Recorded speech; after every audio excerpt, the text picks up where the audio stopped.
This was once a thriving civilization, and now it's been reduced to ash.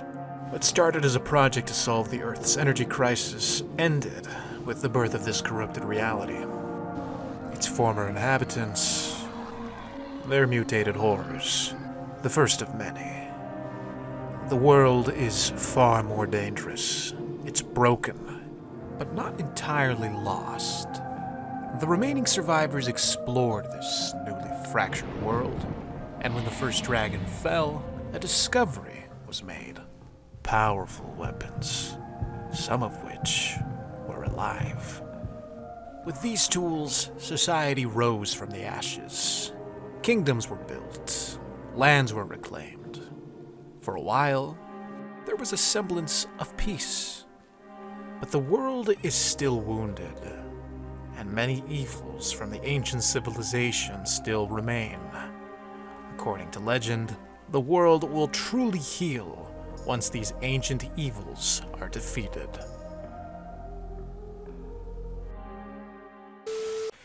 We have a lot to do if we're going to save this world in 100 days. What better way to start a challenging mod pack than by coming down with hypothermia?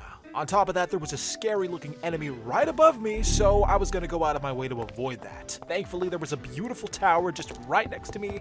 Unfortunately, the loot was a little lackluster. Some books and some papers. I could probably burn these to keep myself warm. I also got a glowstone crystal, which I could use to make torches, along with some cake and a few pieces of bread. Perfect for breakfast because the sun was finally rising, though I was still freezing.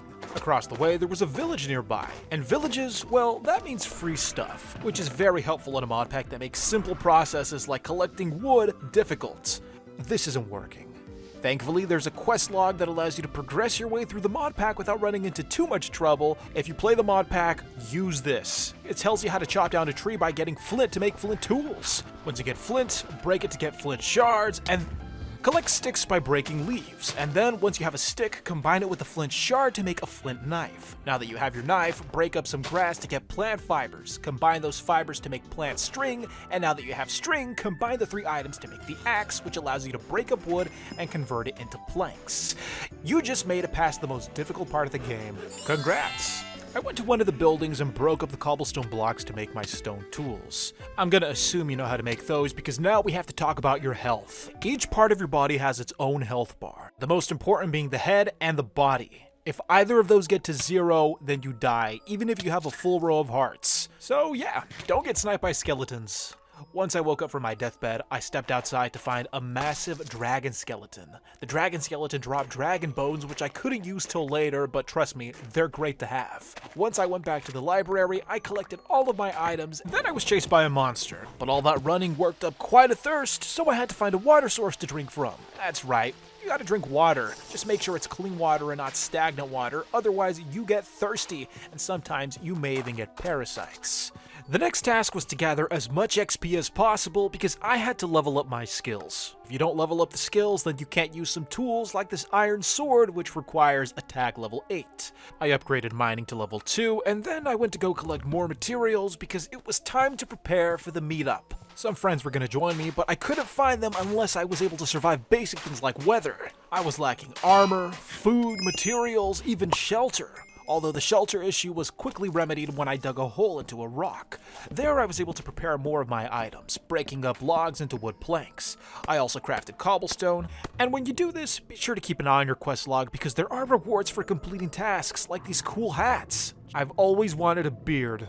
I made a little mine, but I couldn't collect the iron because it required mining level 4. So I left the shelter hoping to find a cave to mine some coal. That way I could get some XP. Although this cave was already occupied by a cyclops. I could probably sneak right past him. I drank some rainwater and prepared to enter the cave. That's when I saw a second one had spawned, so that was no longer an option. To make things worse, I had hypothermia again. If I didn't do something soon, I was gonna die. Speaking of death, it's best advised to just avoid dragons. Thank God I found this cabin. This was going to be the perfect place to wait out the cold. I mined some coal that I had collected from a chest, and then from there I had to get a little creative. You see, this place had wool for walls. I used it to craft bandages, one of the items that allows you to heal parts of your body, because food's not going to cut it. With the leftovers, I put together some wool clothing. This type of clothing allows you to stay warm during the harshest winters. Now I was free to explore everywhere. I met a villager known as a mental Barian, stole his books, and then from there, all I had to do was wait for my friend Kevin, who was about to join me shortly. John. Kevin. I might have found my saving grace. How'd you do that? Werewolf potion. Welcome. Thank you. We just saved ourselves like 4 hours. Oh, I'm dying. I'm dying. Get in! I'm dying. Jump! Now that Kevin was here, it was finally time to get the ball rolling. There was loot to collect, armor to craft, and places to explore. This was a job for a couple of Minecraft pros. Get away, get away, get away. Wait, get away! Ah! My arms and legs are broken. And I'm being spotted by a demon! Ah! Bro, you're burning my stuff! Ah! Burning. At least the hard part is over, Kevin. Finding each other. Oh my gosh! You want to play mod packs with friends, but you can't seem to find a good server. And the free ones? With the big mod packs these days, free servers are just too laggy. Luckily for you, there's BISECT hosting. They host my server, and with plenty of affordable options, they can host your server too. And the best part is, they support almost every mod pack. Use code DOUBLESAL at checkout for 25% off your first order. BISECT hosting, a great site for great servers. So many wasted band-aids. RLCRAFT caves are horrifying. Anything can spawn at any time, and these mobs are no joke. Take this zombie for example. Just a regular guy, he'll spawn some slimes, nothing too bad. But his friend here, look what he does. Oh, you're suffocating me. Wait, what the? This is actually Darkside. These mobs have abilities, and they're just downright unfair. I mean, look at this. Some of these deaths are just comical. Kevin, these guys have new abilities. Oh, he's a Sith Lord host Phoenix. That's okay. A Sith Lord? A Sith Lord? But you know what? That's not so bad when compared to the other mobs. Mobs that just go out of their way to be obnoxious. Ah! Get away from me! Oh, I was gonna come down here and help you. Oh, there is no helping you. Oh, okay. I just want to pick up my stuff! I didn't realize what you were fighting. I'm fighting everything, Kevin. It's horrible. While they are difficult to kill, their drops are pretty valuable. Oh my god, it's one of those things. Okay, Kevin, good news and bad news. You remember the Slenderman creatures that we had to kill to get the healing pad? Well, I found one. They're called Twisted Shamblers, and they drop something called a Black Heart, and we use that to craft something called a healing pad. Now, the drop rate for that item is pretty rare, so I was very lucky this time. Oh, we dropped a heart. Let's go, first try! Of course, every time a good thing happens, something bad must follow. Yep, welcome to RLCRAFT. You see him, right? He's slowly making his way here. We wanted to collect at least 4 or 5 hearts, that way we could make a healing pad along with some healing rings. Black heart. Nice one for you.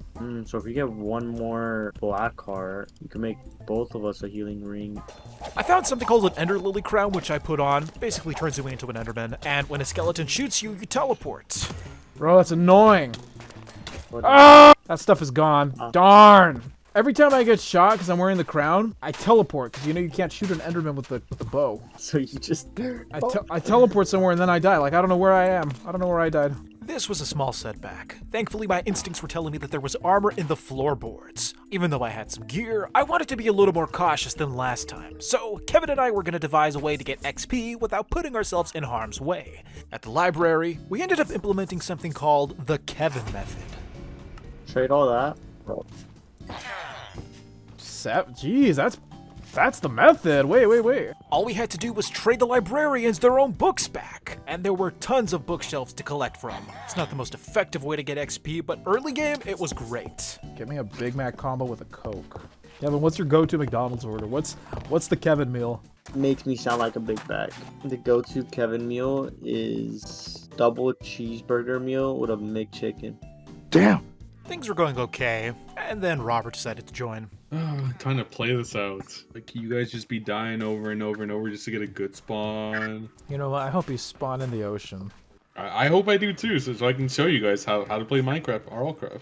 You get as lucky as me. I made it to John easily. Well, I'm gonna do it in one life, buddy, so...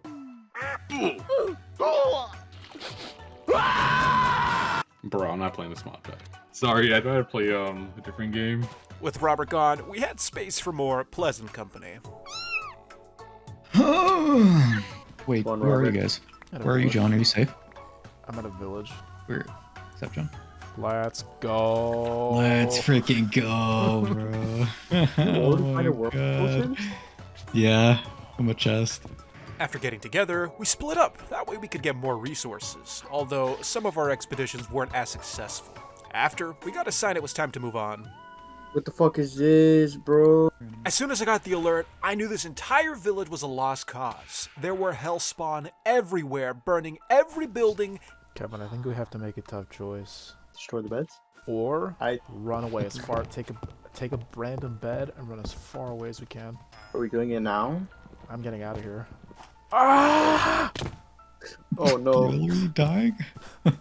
He pushed me. off. With little options left, Kevin and I had to make for the hills, and it wasn't long until we got hypothermia. We had to find some place warm, but unfortunately for Kevin, the cold got to him first. After Kevin's death, I found a nice spot deep in the ground where the earth was a little warmer than it was on the surface. I set my spawn, but we had other problems. I can't rest. There are monsters nearby. I actually can't. Ah! It turns out that this was the entrance to a dungeon, which meant that mobs were more likely to spawn here. So we made a little cave and even found some lava to stay warm. Oh, John! John, close! Poisonous fire. She's gonna set you on fire, give you blindness, and poison you. Can you really not? Oh, I can hit the bed. Ah!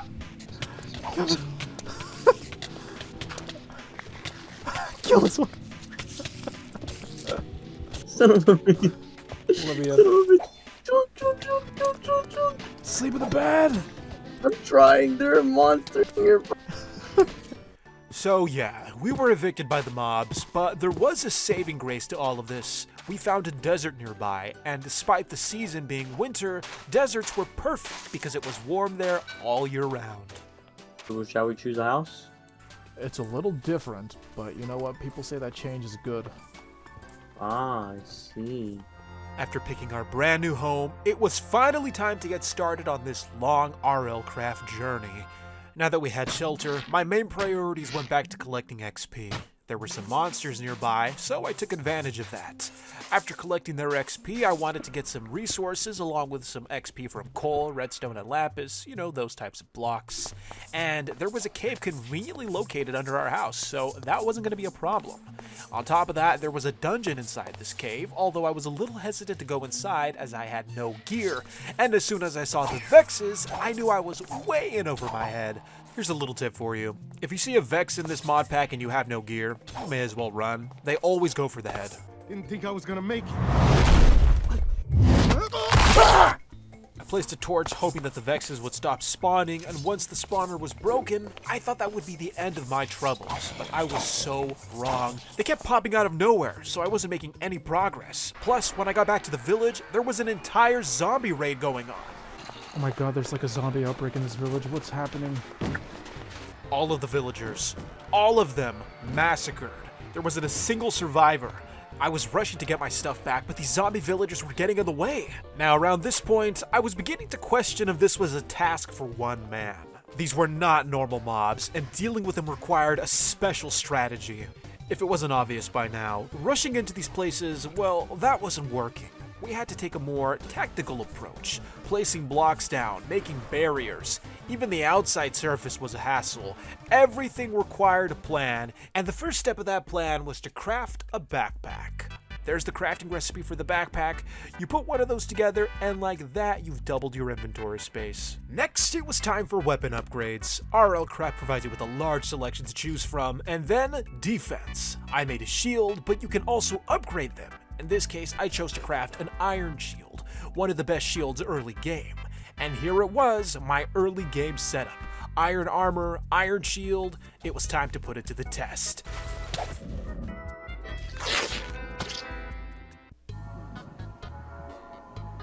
The next part of the plan was to optimize the way I viewed my health. I changed it that way I could see how many hearts were allocated to each part of my body. Next, I crafted a canteen to drink water, although there was a situation at the crafting table.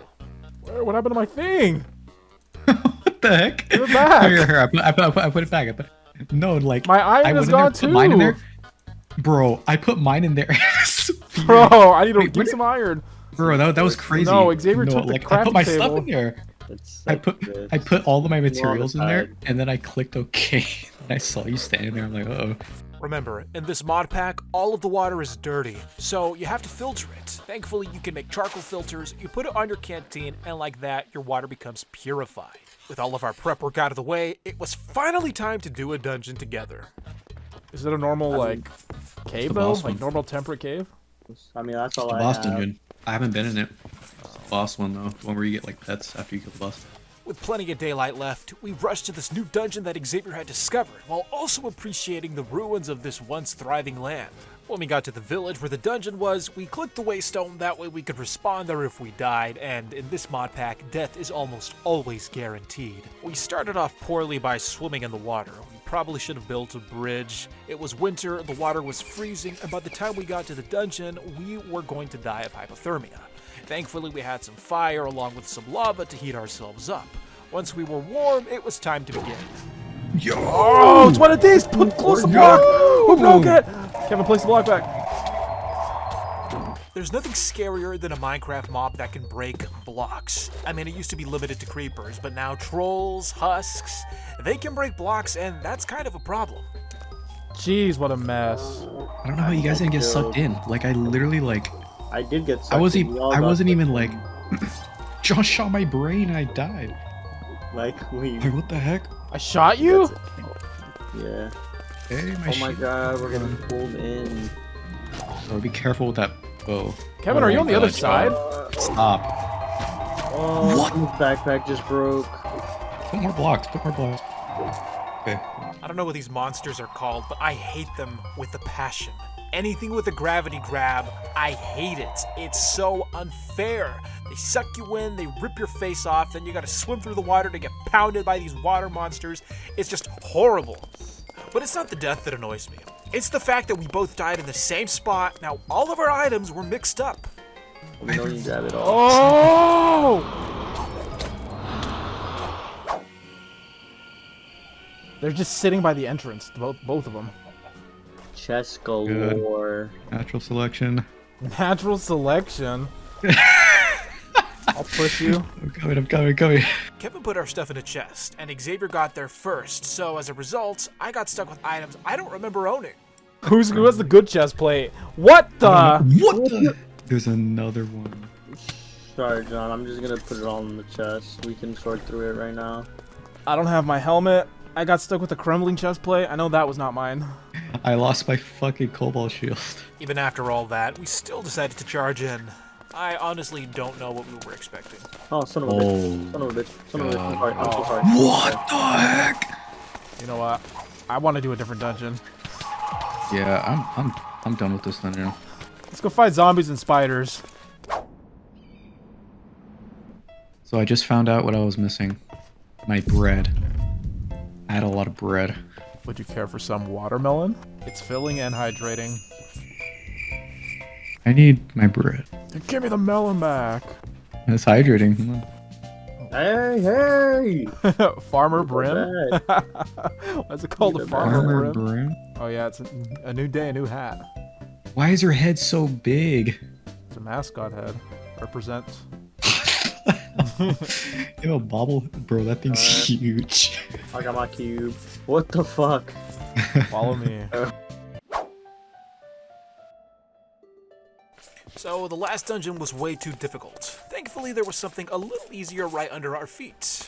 Yo! Look at this down here. I don't even want to look at it. Let's go this way. We're not going that way. They're assholes. Why? What happened? I think I'm not bad at the game. Yeah, you're Let's not get out of here, lying. Kevin. Like, what? No, I said it's over here. That's crazy. Anyways, is it down here? This way? Xavier, are you alive? Yes, I'm alive. I returned to the desert dungeon, this time with friends, hoping that it would be easier to explore. I'm out of here. John, run! Okay, I know that was just a silverfish, but it was a special silverfish, so cut us some slack. Oh, no. yeah, you gotta watch God, out. These Vixes. things headshot you. Your head's too big, John. It's the hat of the day. Bro, dude, take off the helmet. I guess Why is this so big? It's not a big helmet. Bro. We were finally getting the hang of things, until Vexa started spawning. Is he booking on us? Help! Oh no. Help, John.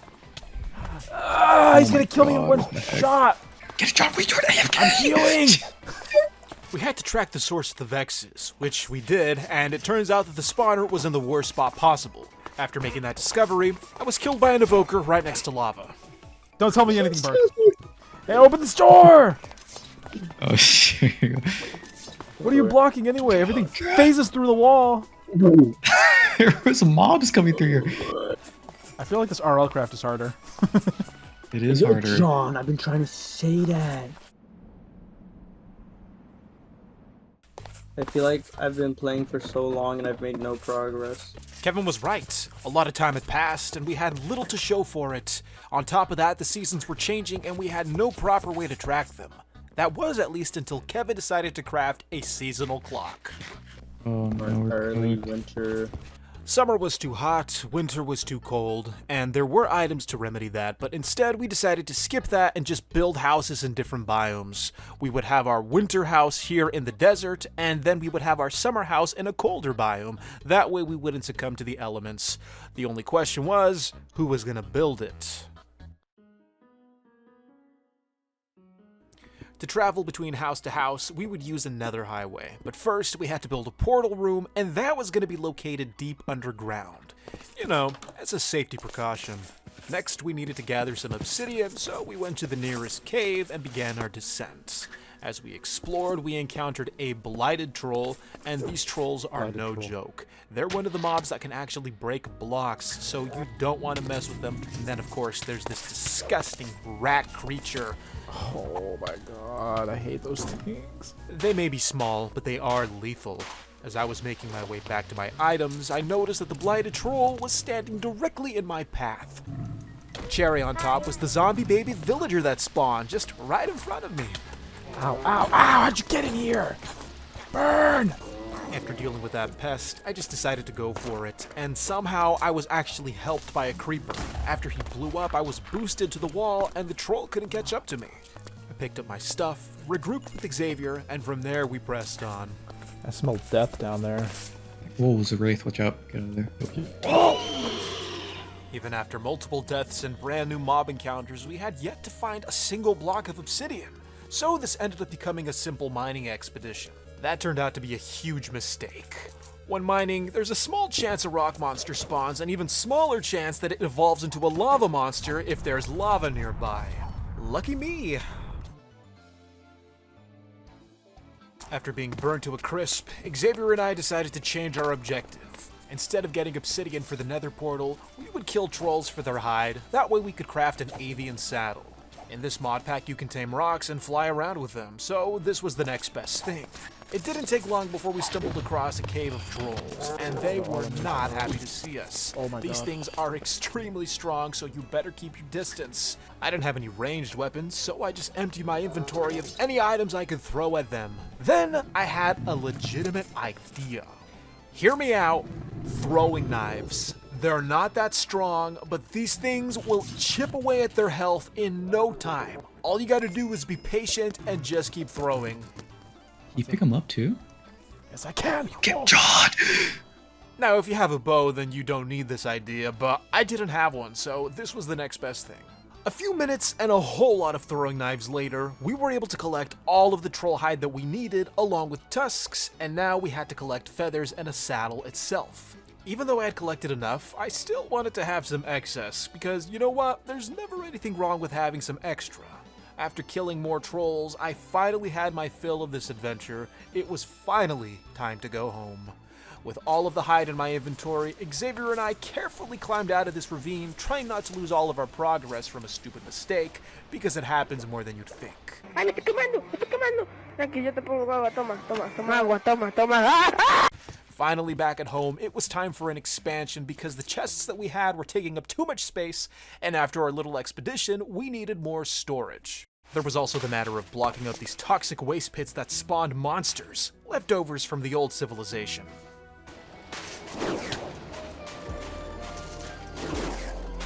Xavier, run! After running for my life, I finished up my cozy little room. I finally had a space to store all of my items, a place to sleep, to cook. This was great. What's on the agenda today, friends? I am exploring this dungeon. With that, Kevin gave me an idea. What if I could map out every dungeon I encountered so I could go back to it later? Well, thankfully there's a tool for that called an atlas, a fancy map that allows you to create waypoints. But before I could give it a try, something terrible happened. So about this blood moon. It's a blood moon again?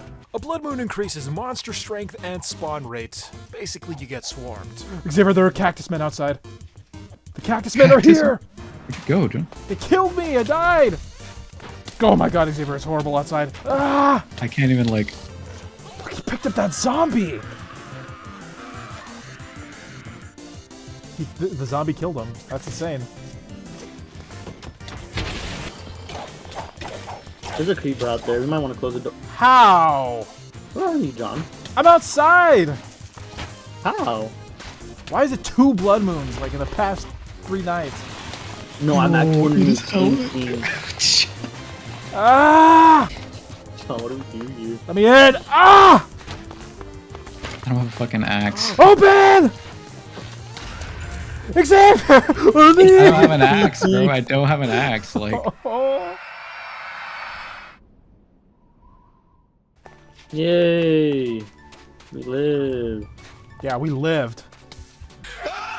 Okay, we have horrible defenses. I think we need to build our defenses. After that abysmal experience, it was clear to us that our house was lacking in terms of defenses. To make things worse, it was summer and it was too hot to live in the desert, so we had to get out of there and find a cooler biome. Thankfully, there was one right next door that was perfect for all of our needs. Here we were going to build a house that would be perfectly suited against any type of monster while staying a nice cool temperature during the summer.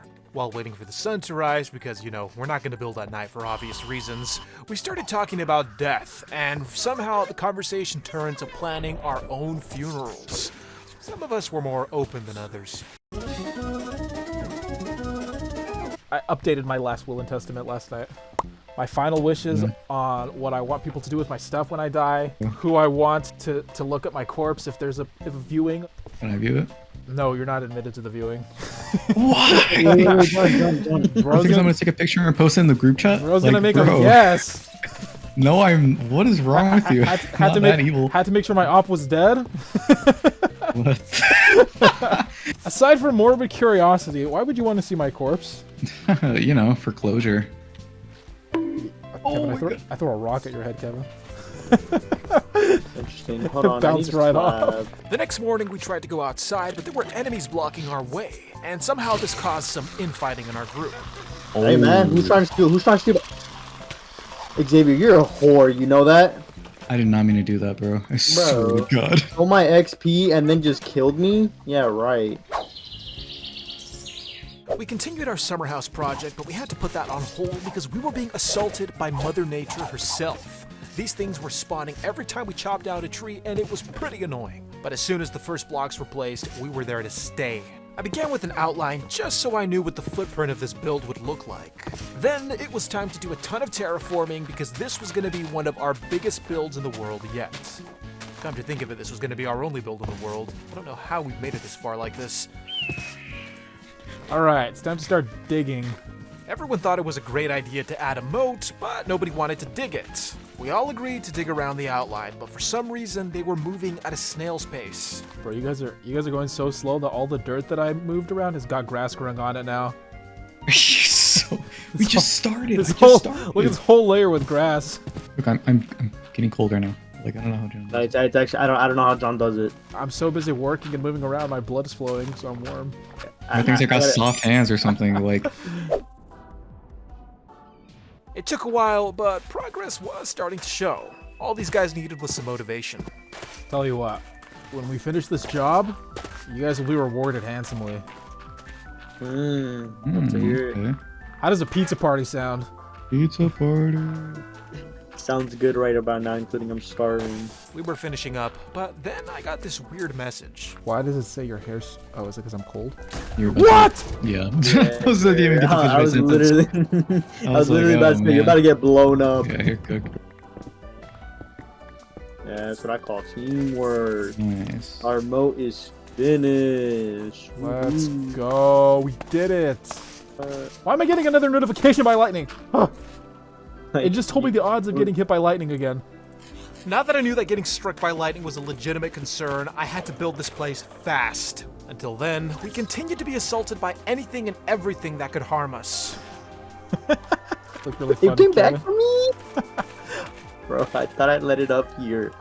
The night had passed, and by the next morning, I had just about finished the ceiling, though I was running out of materials, so Xavier and I had to go get more wood. Though that was interrupted by another blood moon, but this time, we were ready.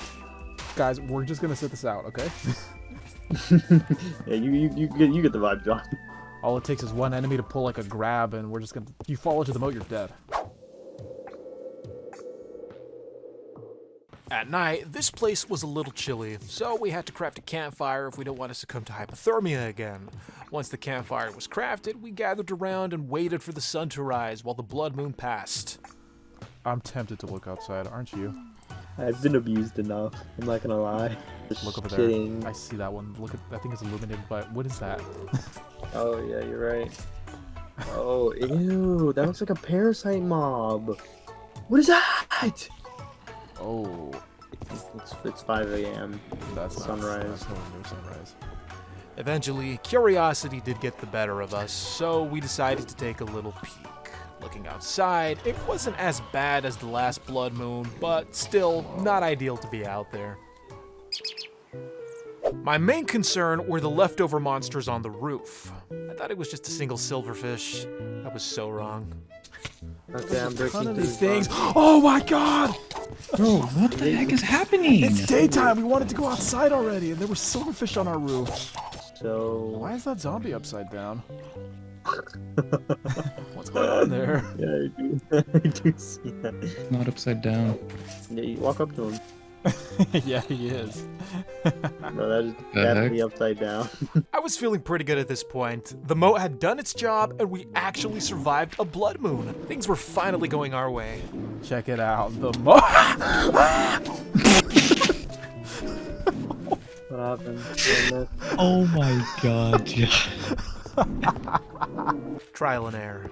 Well, we couldn't live in a basement throughout the whole playthrough, so it was time to start working on the upper level, which would be made out of non-flammable snow blocks, the perfect building item. As I went out to collect more materials, I was then interrogated about my eating habits. John, I heard you're a really slow eater. How I am a slow eater.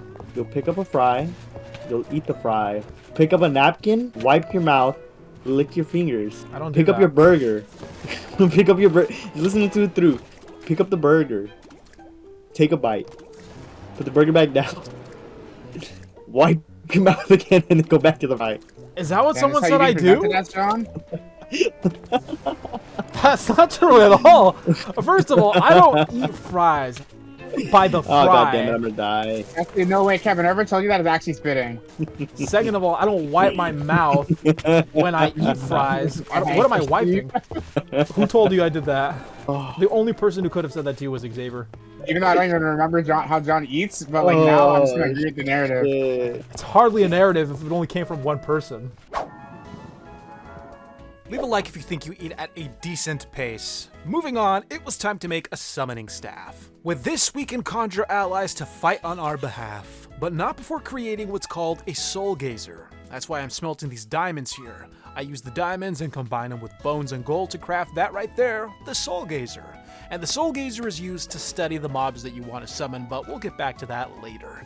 I had to go out and explore because I was lacking some necessary resources for some other projects. Scattered behind are the shelters and ruins of those who were from the fallen civilization, old river houses, satellite stations, and sometimes you'll come across a villager campsite. But in here, there wasn't really much going on. Some music discs, some horse armor, up here some weirdly placed beds. I don't know what was going on here, but there were lots of bandages. After exploring this, I pressed forward and found what looked like a type of nether structure. I was a little hesitant to approach it, but you know what? Fortune favors the bold. So I went inside, being very careful not to set off any traps, and when I made it to the very top, I saw that there was a block, and inside that block, some basic loot, nothing too crazy. Now, one thing that threw me off was the large amount of items that was just right next to the build. Bro, someone died here. Who died at this place? I've died in a back lot of through. places, but I don't recall that. It's a tower that looks like a. There's like a. Like It's I made know what out you're of talking about. nether bricks, but- and there's like a pool spawning these like. I think they're afrits, something like that. So far, this adventure was yielding very little loot. I ended up placing all of my trust in this lighthouse. I mean, I just couldn't return back empty-handed. I climbed the stairs, making my way inside, and with little caution, well, that was a mistake. Oh my god! I No! think. Oh, what the? I fell for a trap! Oh my god! No, jump our trap. I walked into a lighthouse and the floor was gravel and I still walked on it. I'm pretty sure my stuff burned. Ah! I don't think it burns. Stuff doesn't burn in RLCRAFT. Actually, Like that's literally one of the only things RLCRAFT is lenient on. are you sure stuff doesn't burn? I swear I've seen my stuff burn before. You would hear me crying a lot more than you would if stuff burned. Okay. You guys like lying to people? My stuff burned. I didn't lie to anybody. Place down lava. I'm gonna throw my stuff in there. Throw your stuff in lava right now. Let me see. Hey, John. Yeah. Nice one, Kevin. They seem to have changed one of the aspects. Oh, I don't think that was ever an aspect. This went from a fun adventure to a rescue operation. I had to do everything within my power to collect my backpack because there were valuables in there that I just couldn't bear to lose. With extra caution, I made a dirt platform because this lava was spawning mobs who were shooting everything they had at me. Now, due to my curious nature, I got a little sidetracked and decided to climb to the very top. That was a mistake. Oh, where are you? Oh my god. This took some serious patience, but every block that I placed was one step closer to my backpack. You're still trying to catch your backpack back? Yes. I would have been giving up. Got it, finally. Let's see what I salvaged. Oh, good news, Kevin. We do have the music disc cat. One of the few things that survived. Even though this lighthouse had caused me terrible pain, I still had to scratch that itch in my brain. I just had to know what was at the top. And guess what was here? A whopping nothing. Okay, I died for absolutely nothing. There was nothing in this tower. Completely unnecessary to have a trap in there. Like, what? There's nothing It in is here. What plenty is... necessary. I've died to those places so many times. It's actually insane. What, the Just lighthouse? to troll you. Yeah. I ended up losing most of my tools and weapons. This meant I had to craft some new gear. Thankfully, I did have some diamonds laying around. My new weapon of choice was going to be a diamond halberd. It had extra reach, and it was basically an improvement to whatever I was using before. Because it was brand new, of course I had to test it. I think we should do a dungeon. Alright, let's go. Pick a direction, guys. Which way are we going? Let's go that way. We're going yonder. That way? Yeah. Okay. I don't want to go this way. I already picked the door. We can go around. That's where the freaking spiders spawned. We didn't want to cut through the defiled lands, so we went around and ended up finding a battle tower. The only problem was that it was hot, so we had to remedy that with some water and shade. I suggested that we wait for nightfall. That way when we did raid the tower, it would be much cooler and much easier. Yeah, what about you going to bed? So we're going to bed or what? No, let's do it during the nighttime. It's too hot. Oh, I'm just getting a bed to set my spawn. Spawn, yeah. I must have done dozens of these RLCRAFT battle towers in my lifetime. Maybe I'm just bad at the game, but these things are always challenging. It doesn't matter how many times I go through them, there's always something that goes wrong. But this is why we do what we do, for the loot, even if it is annoying. yes. Ow, Jesus, shot me through a little slit. Oh my god. On top of having to deal with the monsters, we also had to deal with the weather. It was getting way too hot in this battle tower, and every once in a while we would have to submerge ourselves in water. So not only do you have to worry about the mobs in front of you, but also the ones falling from the ceiling. Plus, you have to look out for the weather, or this happens.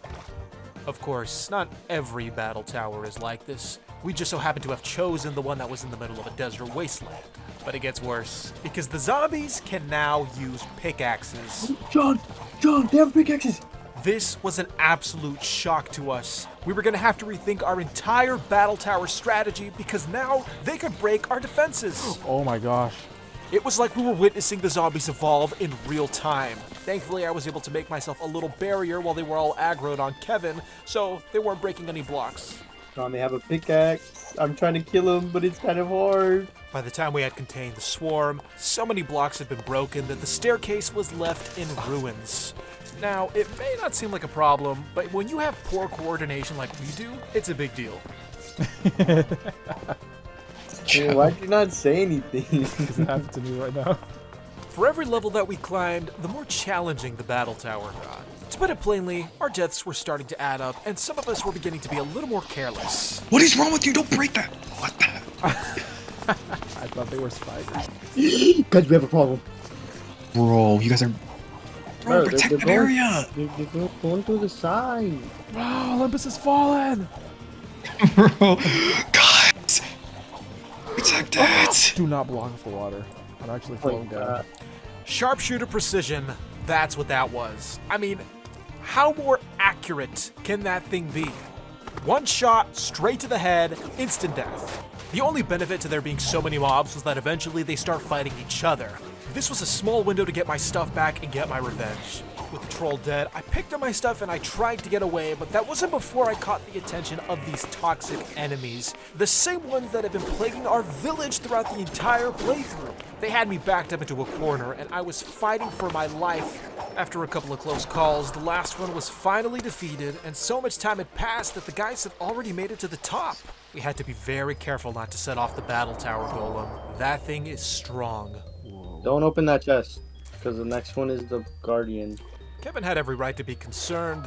If you open the chest, it activates the battle tower golem, and when that thing comes to life, you better start running. So, the question we were asking ourselves is, how do we loot this place without waking him up? We gotta think this through. How are we gonna do this? Wait, how do you make a fishing rod? Because we can just pull him off. Because the minute he wakes up, he blows everything up. Are you sure Who's this opening one is the- gonna wake him up? I'm 100% positive. I'm gonna do it. I'm gonna open it. The balls. Wait, don't. Oh, shit. Better believe I'm out, bro. Get. I picked a I'm bunch. gonna leave. I got it. I got stuff. John! I'll break my legs for this. He's like in a stasis mode right now. He's not doing anything. Oh, he sees me. Somehow, Kevin was able to single-handedly defeat the battle tower golem, which meant I had to rush to the very top of the tower to pick up my stuff. This whole place was about to collapse. Oh no, I forgot about this part! Bring me out this goddamn tower! That's it. We're good. That's where we're gonna... Oh. After an exhausting couple nights, the tower was gone, as was some of my loot. Thankfully, there was plenty of stuff on the ground from the chests. Unfortunately, I was still being targeted by hostile enemies, and these guys were way more relentless than the battle tower golem. I don't know what it is with this game, just loves to torture you. This moment, this one right here, this has to be the epitome of things can't possibly get any worse. Bro, a dragon. Are you serious? Oh my god. Yeah, I'm done for the day. Literally everything. Where did he even come from? I don't know. By this point, I was so done. Multiple deaths in the battle tower, multiple beatings by the golem and having some of my stuff blown up, then I get killed by these wendigos, and now a dragon chasing me? I had no idea what I did to deserve such treatment, but yeah, that was the end of that recording session for RLCRAFT. Back at the base, it was time to relax for a bit. Doing. What is pulling me? Oh. Checking the sights. Also, it's a new day, a new hat. The guys moved into the upper level. They both picked their own rooms, leaving me with nothing. So you guys all picked a room. Yeah, we're roommates. Yeah. You didn't pick one, so we took the liberty. I guess I'll live in the basement. There's a room right here. What do you mean? No, this is supposed to be the meeting room. Summer was over, winter was creeping in, and because we were in the summer house, it was getting very cold here. We had to find a source of heat. Thankfully, Xavier cobbled together a little setup, that way we wouldn't freeze to death. But I wanted to bring the heat inside of the house, that way we weren't in a dank cave the whole time. I already tried that. It lights on fire. It was freezing, so I had to do whatever I could to lessen the risk of a house fire. I placed the lava 2 blocks deep, surrounded it with cobblestone, and it was fine. That's your hat of the day. Yeah, Nice hat. thanks. I'm pretty sure fire would have spawned by now. What do you think? Yeah. The crown jewel of my design was a slab, that way we could stand on it to get warm, like a healing pad. Bro, I'm freezing down here. This kind of works. You stand right here. So many people get warmer. Is it working? It is, yeah. So this is our little warming pad. There's no way the fire can spread. It's surrounded by stone on all sides and a slab on top. While we were warming up, it was time for a stat check. 15 attack, 12 magic, 15 on mining, 8 on gathering, 8 on building. 8 farming, 10 defense, 16 attack, 12 magic, 12 mining, 8 gathering, 11 building, 8 agility. One thing I failed to consider is that the lava does spawn enemies, so this was gonna be a problem. The fire doesn't burn. That's like fake fire. Oh, it does burn! Ah! Oh, okay. Fine. Fine! I found my hat of the day, John. I thought that was your hat of the day already, your eye patch. It was, but I found a cooler one. Look what I'm about to go show you. A PC? A piece. Ow, jeez, man! You almost killed me! You almost cut my head off again!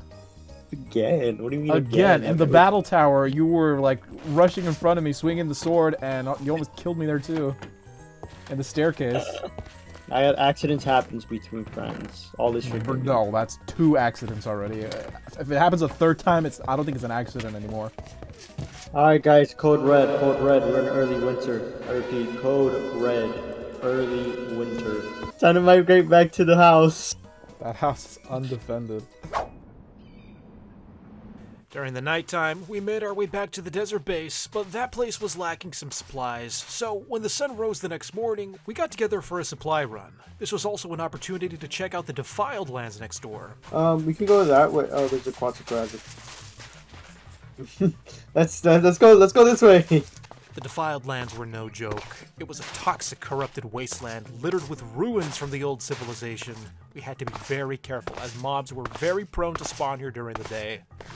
What's that? Wait, let's go over there. We carefully entered the ruins of what looked like an old power station. I noticed the ground was gravel, and I was hesitant because I didn't want to fall through the floor like last time. Thankfully, I observed a little more caution. And thank God, because there was a creeper at the bottom. Once we were inside, it was time to see what this place had in store for us. The facilities of the old world are far more advanced than anything we've put together in our playthrough. These guys had it all. Power, vehicles, plumbing. They were way more advanced. This is the color factory. Color factory. Yeah, they make red, yellow, and blue. It was quiet. Too quiet. I started mining some blocks, These and pistons. then... Ah! Kevin, was that you again? Oh, he's invisible! No! I saw something, bro. I swear. I told you I saw something. What the? It was an assassin! I made my way back, where the guys had put all of my stuff in the chest. You want to go through the door right here? Not taking any chances. We took a flight of stairs which led us to this massive subterranean tunnel. This tunnel stretched for what looked like miles, and it was full of enemies, along with some strange flesh growths at the bottom. Hi. Oh my god. Yo! Hey! Why? Bro. Hey, watch out! Watch out! Watch out!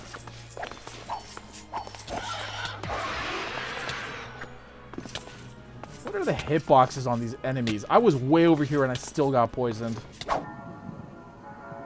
I decided to part ways with the guys. Honestly, I didn't feel like dying 8 times in 1 hour, so instead, I went home. That way I could make some necessary base upgrades that we needed if we were going to survive this season. After all, the Blood Moon was brutal last time. Most of the upgrades consisted of a moat that circled around the base, along with some places to shoot arrows. It's good, but how do I get out? You gotta make the jump. This is parkour. Or I'll tell you what. I'll make it easier. I'll make it easy for these new age Minecrafters who can't make the jump. There, like this. No, it's fine. And then No. I couldn't make. it's like training wheels for parkour people. You can use it if you want. I won't laugh. I could make this jump. Don't play with me. I just didn't have food. I couldn't sprint. Another issue I had to take care of were the toxic waste pits that were sprinkled all over this base. Turns out that I missed a few, hence the reason why these things were still spawning. By doing this, I was hoping to make our base safer. That way we could bring villagers back, maybe even start a villager trading center. The plague is taken care of. What's a mire? How did you spawn? I blocked your poison. Alright, as you can see, we have our standard run-of-the-mill moat. Non-flammable roof. You got a better vantage point up here if you really want to shoot enemies that are flying. If you want to shoot enemies that get stuck down there, because you can't really fire down there with the trapdoors, you got this part right here too. Limited range, but still there. Down here is a trough where you can come down and collect the XP without having to go out there and try to get it. After the tour, we began what we thought would be the greatest mining expedition ever. See, we were so close to wearing diamond armor, all we needed were a few more levels that would come with the ore that we mined and the mobs that we killed. So, we pressed onward into the caves underneath our base, carefully avoiding any death that could find us. But, for some reason, we are prone to attracting death. He sees me, completely neglects you even though you're closer. You guys want to farm some XP? Alright, let's farm this real quick. That line! I need you some water horse! Run! Oh man, you never disconnect. It's not safe, they're still here. I know the clips were spliced up, but yeah, we were only in there for like 4 minutes. After being killed by the gravity monsters, I returned to the cave, hoping to start my mining expedition on a more positive note. Then Kevin showed me some interesting technology he had. It's just a regular torch with an arrow, then if you shoot it, ta-da! And then for one torch you get 2. Wait, what? So you put infinity on that bow, you get like infinite torches? After that, I went off on my own. I stumbled across these ruins and inside some chests with some decent loot, a couple of diamonds. While I was exploring, I got an invitation from Kevin. Turns out that he had discovered something interesting and he wanted to share the wealth, so long as I was willing to help out. He made it seem really promising, so I decided to take him up on that offer. Hello, Kevin. Could you take care of a problem for me though? What? I have no bandages. There were chests up ahead that Kevin wanted to get access to, but the enemies were in the way. So after helping him clear them out, we found the chest, and it turns out it was actually a mimic. Hey, Don, help me out. Oh my god. What the fuck? What? I have a heart on my head. This is so scary. I have a little bit of wool, but it's in my backpack and you won't. So it turns out that this expedition with Kevin wasn't as profitable as I thought it'd be. I was trying to pick up my stuff, and then this thing starts assaulting me, and then Kevin starts rambling nonsense while I'm in the middle of dying. John, you ever seen the movie about Meet the Robinsons? John, where are you? Hiding on a Gru and these little demons that keep spawning. Oh no! Oh my god! I didn't know that. Like, I'm trying to lead them away, but I can only lead so far with a big ass patch of water in my way. I went to go pick up Kevin's stuff. He had died and it was going to disappear soon. Unfortunately, this was another example of an act of charity gone wrong. I'm dead. Oh no. That's so stupid, man. I hate those gravity grabs. Bro. I threw together whatever junk armor I had in my chests and made my way back down. I like your fit. Like you did, G. Wait, you're here? A little something I cobbled together. We swam across this pool of death and finally we made it back to our stuff, and thank God it was all still there. Oh, they're back. What's back? Let's go see what's spawning these things. There's so many coming from that direction. Wait. Do not go over there, please. Risk taking my life. There's a demon called. So we're gonna go explore down there, or like, nah? Bro, you can go down. I'm never going there again. Hey, John. Yeah. I like how he said, mining would be the safest way of. No, bro. I was perfectly safe, and then I for some reason I decided to join you, and I got killed like 3 times. I remember you like saying, like, "Oh my gosh, man, I'm getting ganged up on." I don't know why I decided to follow. No, but it wasn't this bad, John. Like that's what I'm concerned about. It like actually wasn't even this bad. I don't know. No. Well, the first strike was when I decided to help with the mimic. Hey, John, help me out. Oh my god. What the fuck? No. The second strike was when I tried to help collect your stuff. Oh! Oh no. I'm a bad helper. I'm not gonna help. Someone swing on that. The aggro's on me. Someone kill that. No, I learned my lesson. Bro. I just made a Bro, speech. you know how aggro works, right? I just made a speech. Like, it doesn't matter. Luck never favors me. It can be the most logical thing. Like, oh, there's no way you can die, and I will still die. So are you telling me just to abandon my hope in you? I am telling you that I will make. See! Ah! That was either death 3 or 4, but at least I wasn't the only one. No, Xavier! Xavier, block it! Why would you do that? Why do you come to me? Not block, You run in front of me and then they're running past you. Like, bro. Like you are literally the one person who's making everybody die. Go away. All right, fuck you then. I'll leave. Fuck you, bitch. Just can't even trust your homies no more. What's the point of me having you around? After resigning as Kevin's damage sponge, I went off on my own, hoping that one of my own personal adventures would turn out more favorable. I was independent, I was ready to get loot, and above all else, I was ready to survive. No deaths, this was going to be a clean run. At least that was the plan. And so far, things were, I guess you could say they were going pretty well. I wasn't killed by that flying dragon, so, things could have been worse. I waited a couple of minutes for the dragon to fly away, and once I knew I was in the clear, I went to the battle tower and immediately began my looting session. There was a cross necklace inside, which I was thrilled to have, because you know what, these things just look so cool. Then when I went to rest, an event happened. Yep, just my luck. Winged Venom, an event that spawns venomous creatures that fly, if you didn't get that by the name. So I had to deal with this, and on top of that, the toxic things were back! They follow me everywhere, I don't know why. After clearing out the lower levels, I made it to the top of the battle tower, one floor beneath the golem. All I had to do was carry the chests downstairs, and honestly, I have no idea why we didn't do this last time. It's the best way to get the loot down without waking up the golem. Once I carried the chest down, I faced the golem, stared at him straight in the eye, and then I got greedy. I attempted to grab one of the chests, and that woke him up, which probably wasn't the best idea. I ended up dying, which was okay. I mean, one death when compared to 50 deaths from the other battle tower. That's not that bad. Seeing as how I was already here, I decided to study the Aegis, these little villager defenders.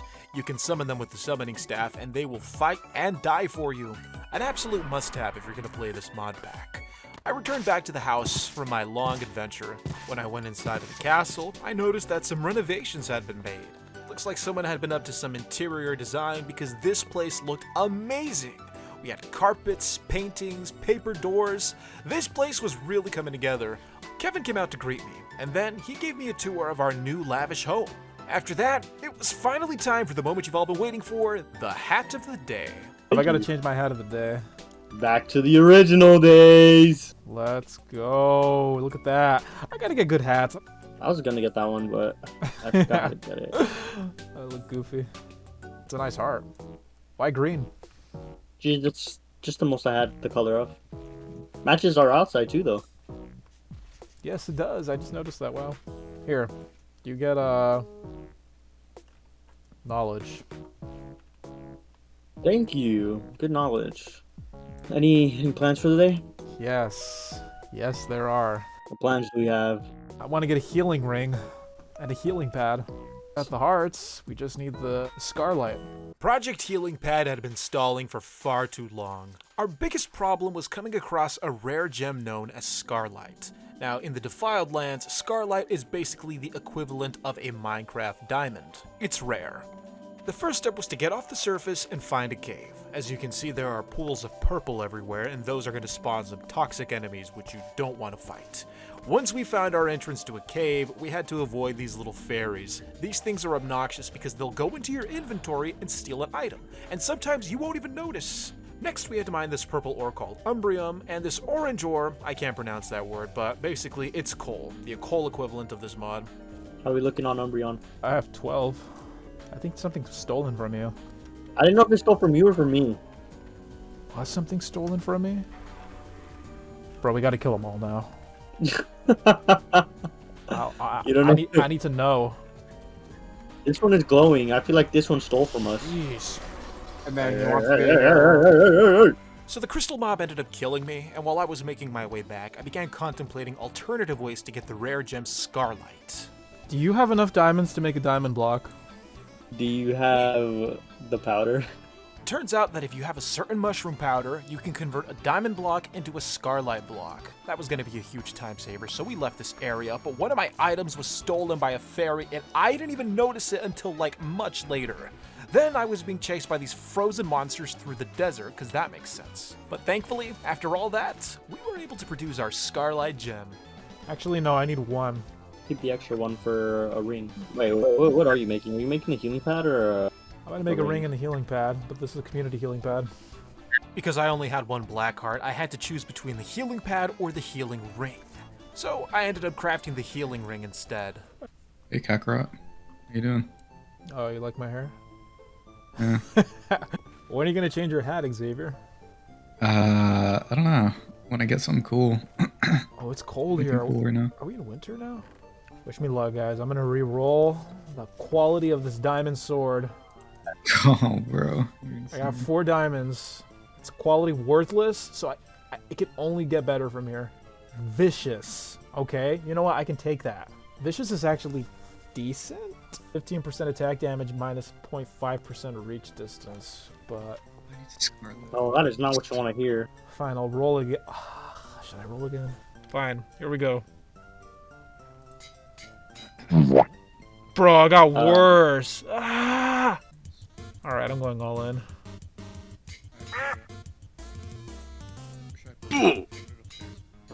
Alright, well, I shouldn't have listened. What a waste of 4 diamonds. Here, John, what'd you get? I ended up getting stuck with a quality short, so I don't get the plus 15% damage, but the reach distance got even worse. Oh, thank you. Should let Josh roll for you. Here you go.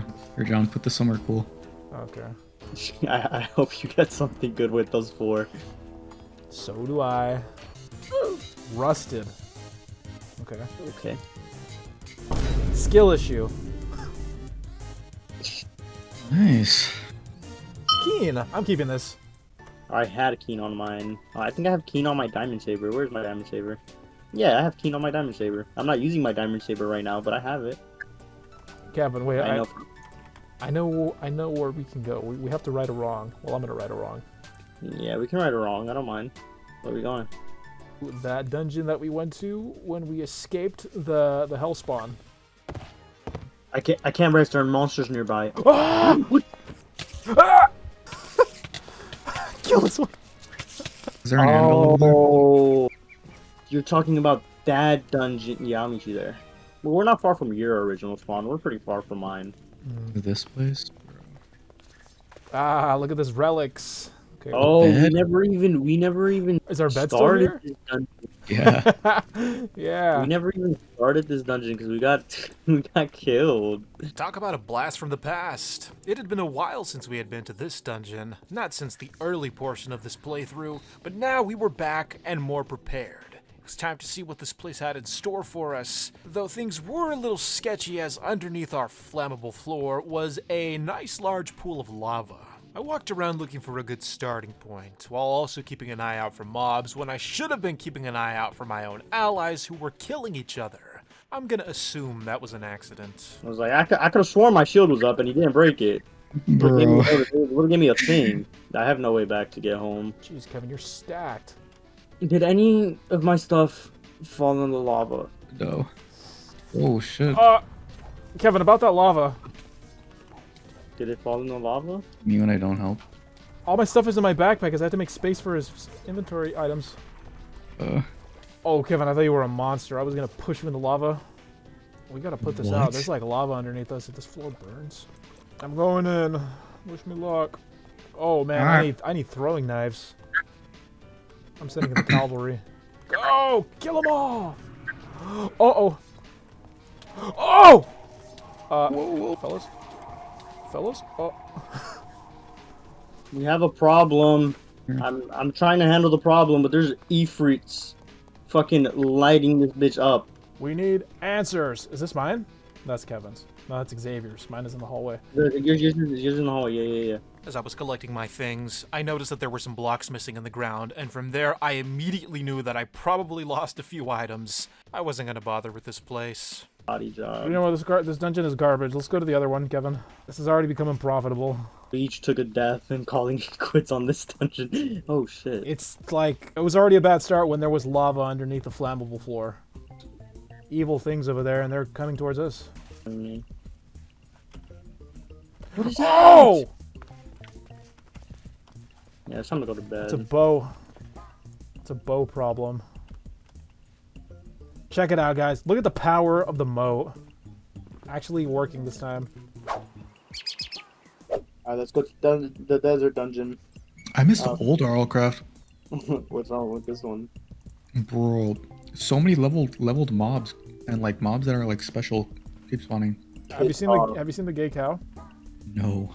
It's a cow in a barn, and a woman goes up to her, she's like, look at that little cowboy, like, I don't know what his name was, little guy, he finally discovered his moo, and then the cow goes, moo.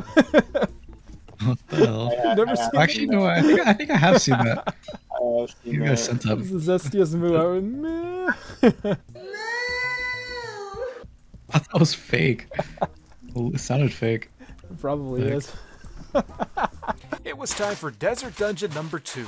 Although we were off to a strange start, something was going on with Kevin. He was just pulsing with numbers. Like, you take damage, and then you heal, like, instantly. Look at him, Xavier. He's got, like, little valleys popping off on him. My hearts are tripping. Oh, whoa. What's happening? Yeah. I'm like gaining and losing hearts. I see what you guys mean. What the heck? Let us know if you want us to put you down to correct it. Oh, bro, it's this one? This one is hard. I didn't prep my slabs. Oh. Bro. Alright, I handled my side. Block the entrances. Block the entrances. There's a Vex spawner somewhere! Bro. Spawn the cavalry. Using the summoning staff, I was able to conjure up my new allies who were able to mow through the zombies. But despite their strength, there were just too many enemies. So we were gonna have to implement some strategy here. I decided to fall back and create myself a little barrier, that way I could get my bearings before going back into the fight. As I was healing, Kevin let the zombies in. Kevin, you're leading up in here! What have you done? I was almost dead. I needed help. John, get over here. Get over here. I found the method. Using a bucket of water, we were able to keep the swarm away from us while we continued to deal damage from a safe distance. He literally initiated, like, containment breach. What did I? Slowly, the swarm began to die down as their numbers started to drop. Oh yeah. With this summoning staff, we're handling things easy, John. You see? Look at that. Me and you pros. Xavier abandoned us, but me and you blocked it. We did pretty good. That water method is very effective. Y'all need any bandages? Let me know. I'll take a bandage. Okay, you too? Alright, let me mix more. Why? Xavier didn't take any damage. It's okay. Yeah. I'm going to. Wait, have we been here before? Or is this yours? You might have. I've never been here. This isn't the one where we went through the cave? Yeah, on this side? Is. Oh my god. Yeah, don't go over there. Okay, this one. No, that's what I lost! No! I lost my ring! Ring. My healing ring. That's like, why am I not healing? Oh, that's actual. Xavier, you got 4 hearts, right? You gotta help me, Xavier. I got the crystal already. You just gotta spare me the heart. Xavier, come back. What are you talking about? I don't have a heart. The black hearts. I thought you said you had like 4. I had 3. I used it to make the thing, the healing pad. Remember? And 1 for a ring. Obviously. So you got 1 more. Well, and I'll pay you back. No. I used the other one for a ring. Yeah, you said you had 3. You should have only used 2. Oh, it's in my chest, son. Alright, can we focus? Or it's in my backpack. I don't know. Actually, I have to put down my backpack to see. Sign up, guys. I'm getting beat down. So far, things were going pretty smoothly.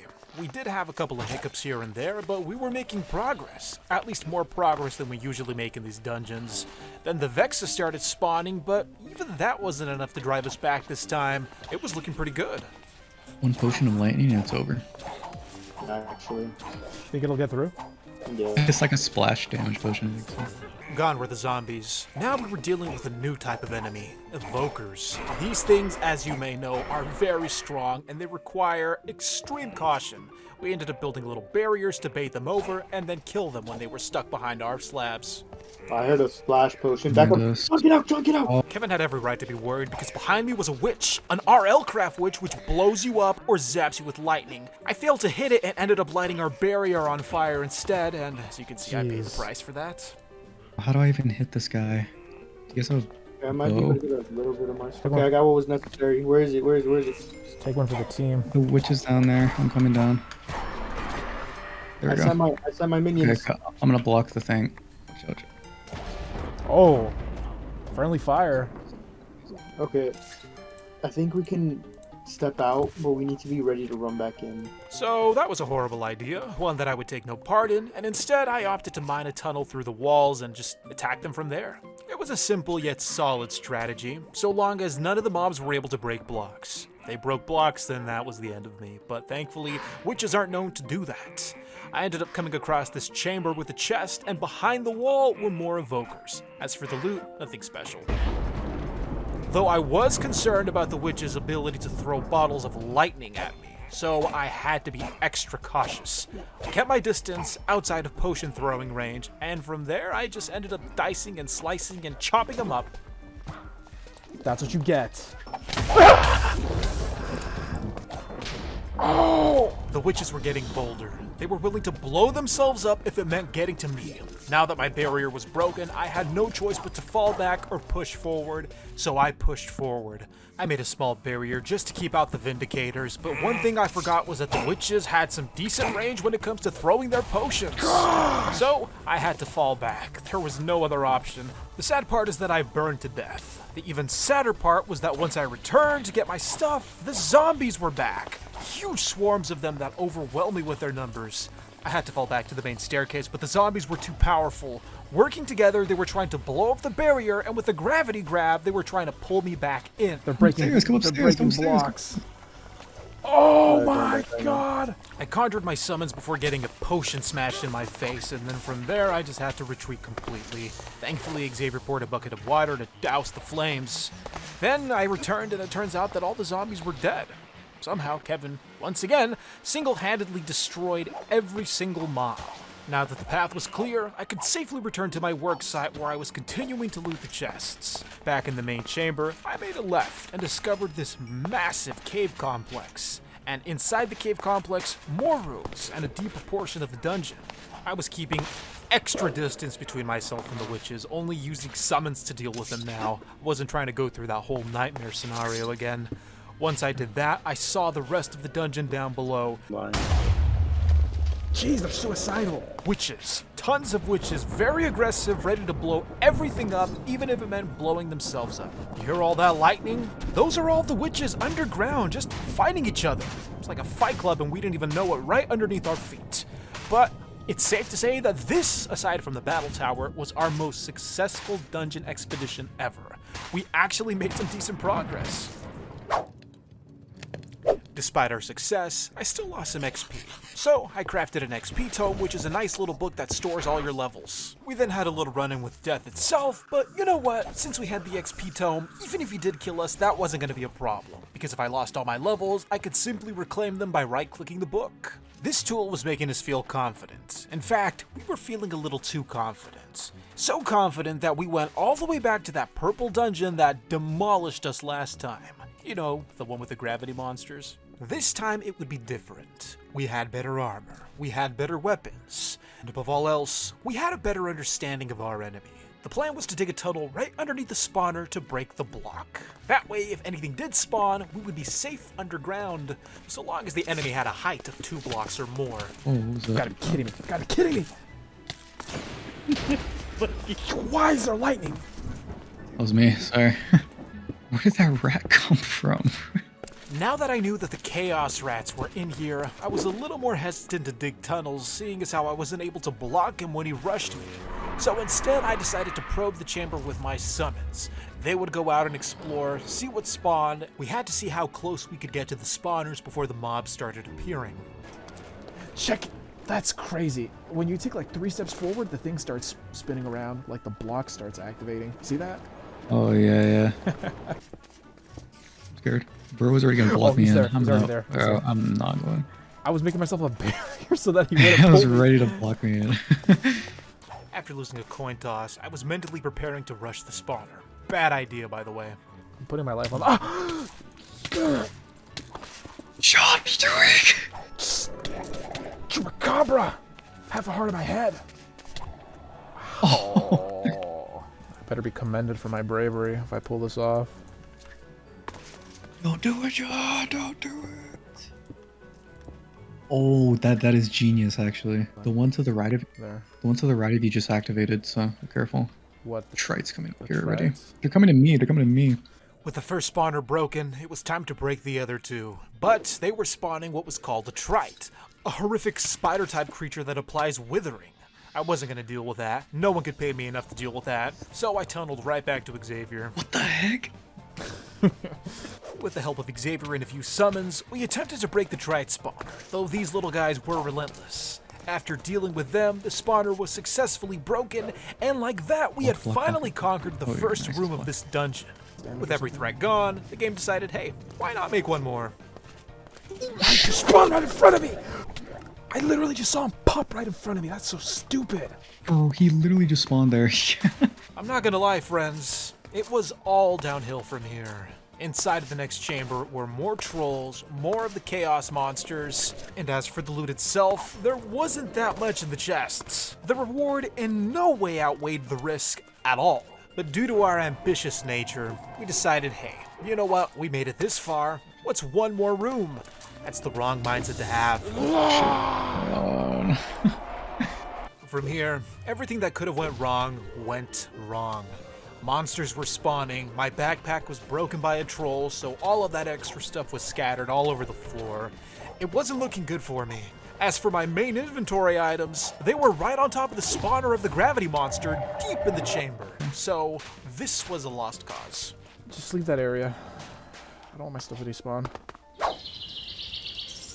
I was gonna make greenhouse class because I wanted to start a farm. I had had enough adventuring, enough death, enough monsters, so it was time for a simple building session. But even when I'm trying to stay away from the danger, it somehow manages to find me.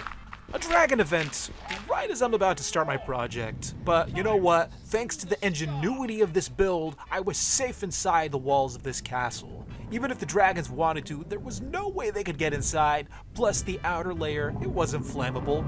But the castle can only protect you if you choose to stay inside. The farm was going to be underground for obvious reasons. I just wanted to pick potatoes in peace. I was going to need a lot of glass, which meant I needed a ton of sand. Thankfully, we had a desert right across the street.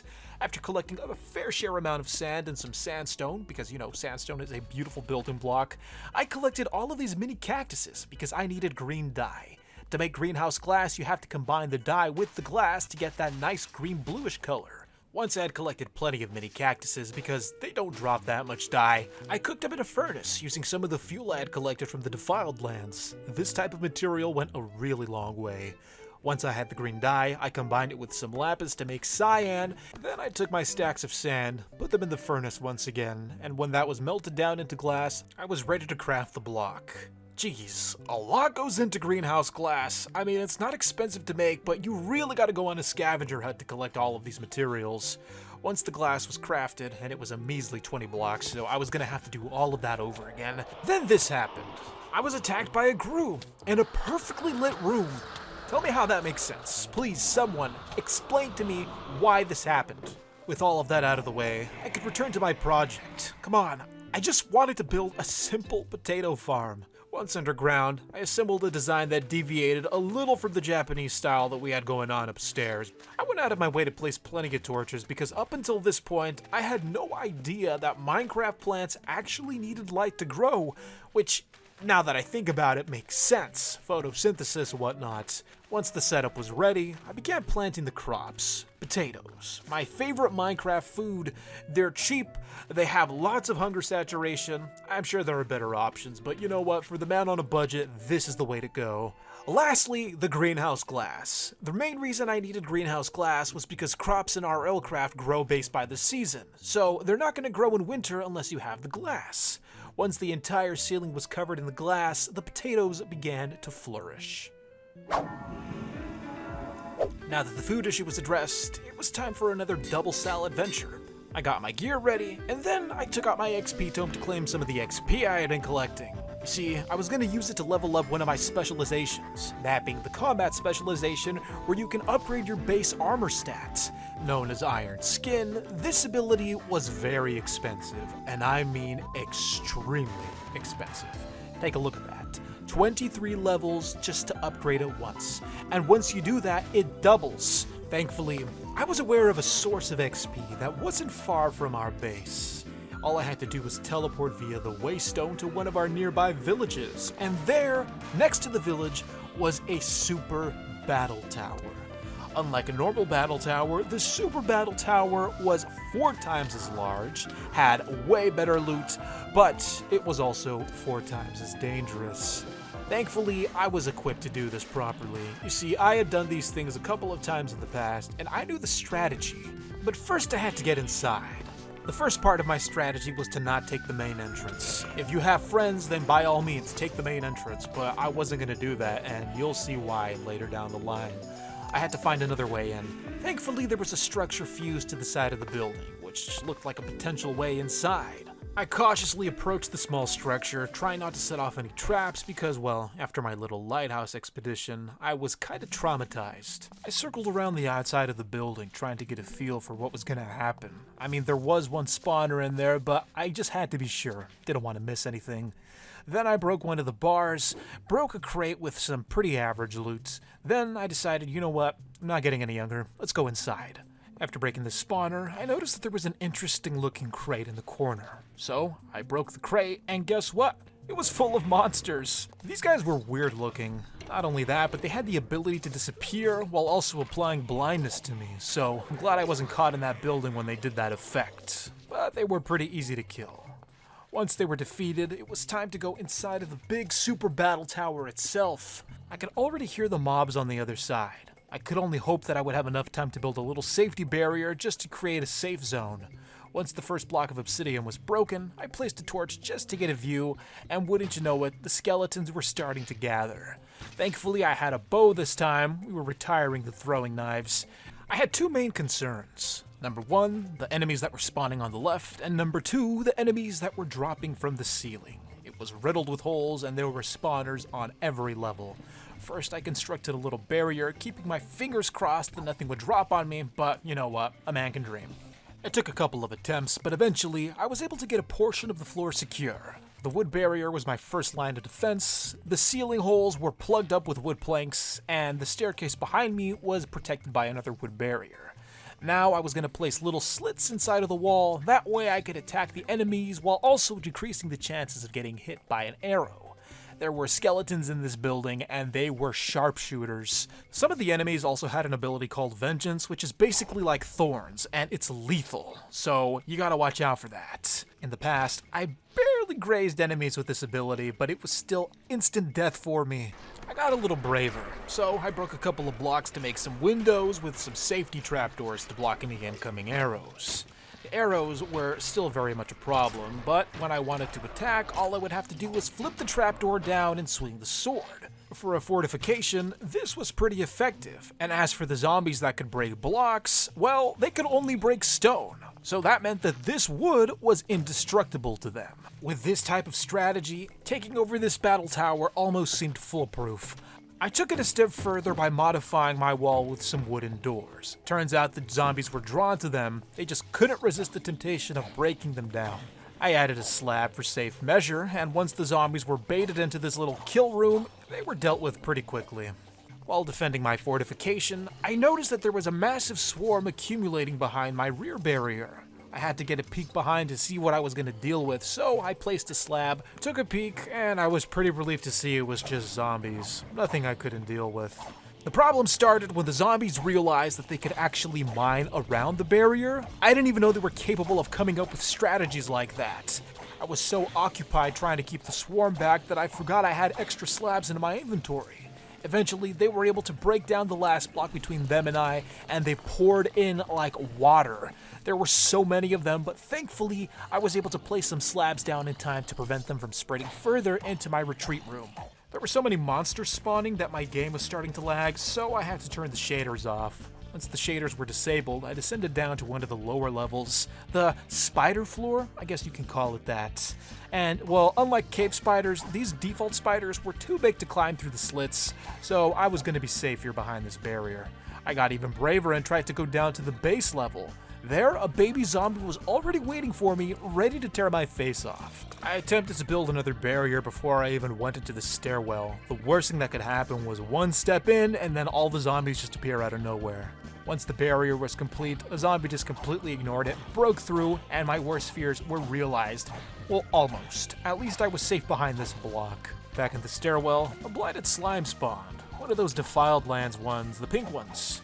He was attacking me, but once he died, he dropped a ton of XP, so he was probably the safest, most profitable blighted mob I've ever encountered. I put all of that stuff in the XP tome, because honestly, going into this tower without an XP tome is crazy, especially if you're going to face mobs like that, the blighted zombie. I barely made my escape. Had I stayed there any longer, then the zombie probably would have rushed into me and killed me. When I went back down to find the zombie, I couldn't find him. All I found were normal ones. This led me to believe that he despawned, but when I turned the corner, well, let's just say he was waiting patiently for me. I mustered the courage to walk out into the main floor. For some reason, the mobs weren't walking to the doorway anymore, which led me to believe that either the spawners were broken or they were playing tricks on me. All that remained at the base level was a single spider. But I was a little cautious because I had heard a witch, and I wasn't trying to get zapped by lightning, so I made my way back where it was safe. It was in this moment that the true threat revealed itself. The witches had spawned, and they were ready to do whatever it took to destroy me, even if it meant killing every other mob around them with their lightning bottles. Also, this put my barriers in danger because they were all made out of wood, which as you know is extremely flammable. So I had to hide in the walls, making my way to the witch spawners, that way I could break them safely behind a stone barrier. There I encountered more monsters, but nothing threatening. But when you come face to face with a witch, you have to be on your toes, because all it takes is one bottle, and that's it. You're gone. Blindness, lightning, fire, not to mention all of the mobs that are surrounding you, which you can't see. All it took was one witch to run me out of the tower. It was so bad I had to wait outside waiting for my health to regenerate, but the zombies, these guys had it out for me. They were willing to burn out in the sun if it meant killing me, which they did. I don't know how I died to a zombie in the daytime, but it happened. So I discarded the idea of being in the tower entirely. All I had to do was run in and run out back into my little safety cage which I had built on the side of the building. There were some withers on the upper levels and vexes, but you know what? Nothing too crazy. Nothing I couldn't handle, and the loot was worth it. Finally, I had some diamond gear. This whole playthrough we've been struggling with iron, but with diamond. Now I can finally play comfortably. High risk equals high reward. Once I looted the chest on that side, I had to scale the side of the tower without falling, and I was well aware that rocks as well as other elemental monsters were a threat. All I had to do was keep an eye on the mobs that could knock me off. My main concern were those weather guys. They shoot gusts of wind at you that cause you to levitate, which is pretty problematic, especially when you're already a few dozen blocks off the ground. Because I don't have eyes on the back of my head, I had to build myself a little cobblestone barrier just to keep me safe. Yet somehow, a rock was still able to pick me up and fly me away from the building. I have no idea how that's possible. Then another one came, just as I killed the first one. This is the only time I've benefited from this health system. If this was vanilla, I would have died from that fall damage. Thankfully, I only broke both my legs. I also had to take into account these new elemental enemies which I had never seen before. These zephyrs, which were basically lightning enemies. Safe to say that by this point, I had had my fill of the super battle tower. It was time to go home. Back at the summer base, I noticed a chest in the middle of my room. and inside, a bottle of dragon lightning, along with the staff to make a weapon. A gift that Kevin had left behind. Very kind of him, by the way.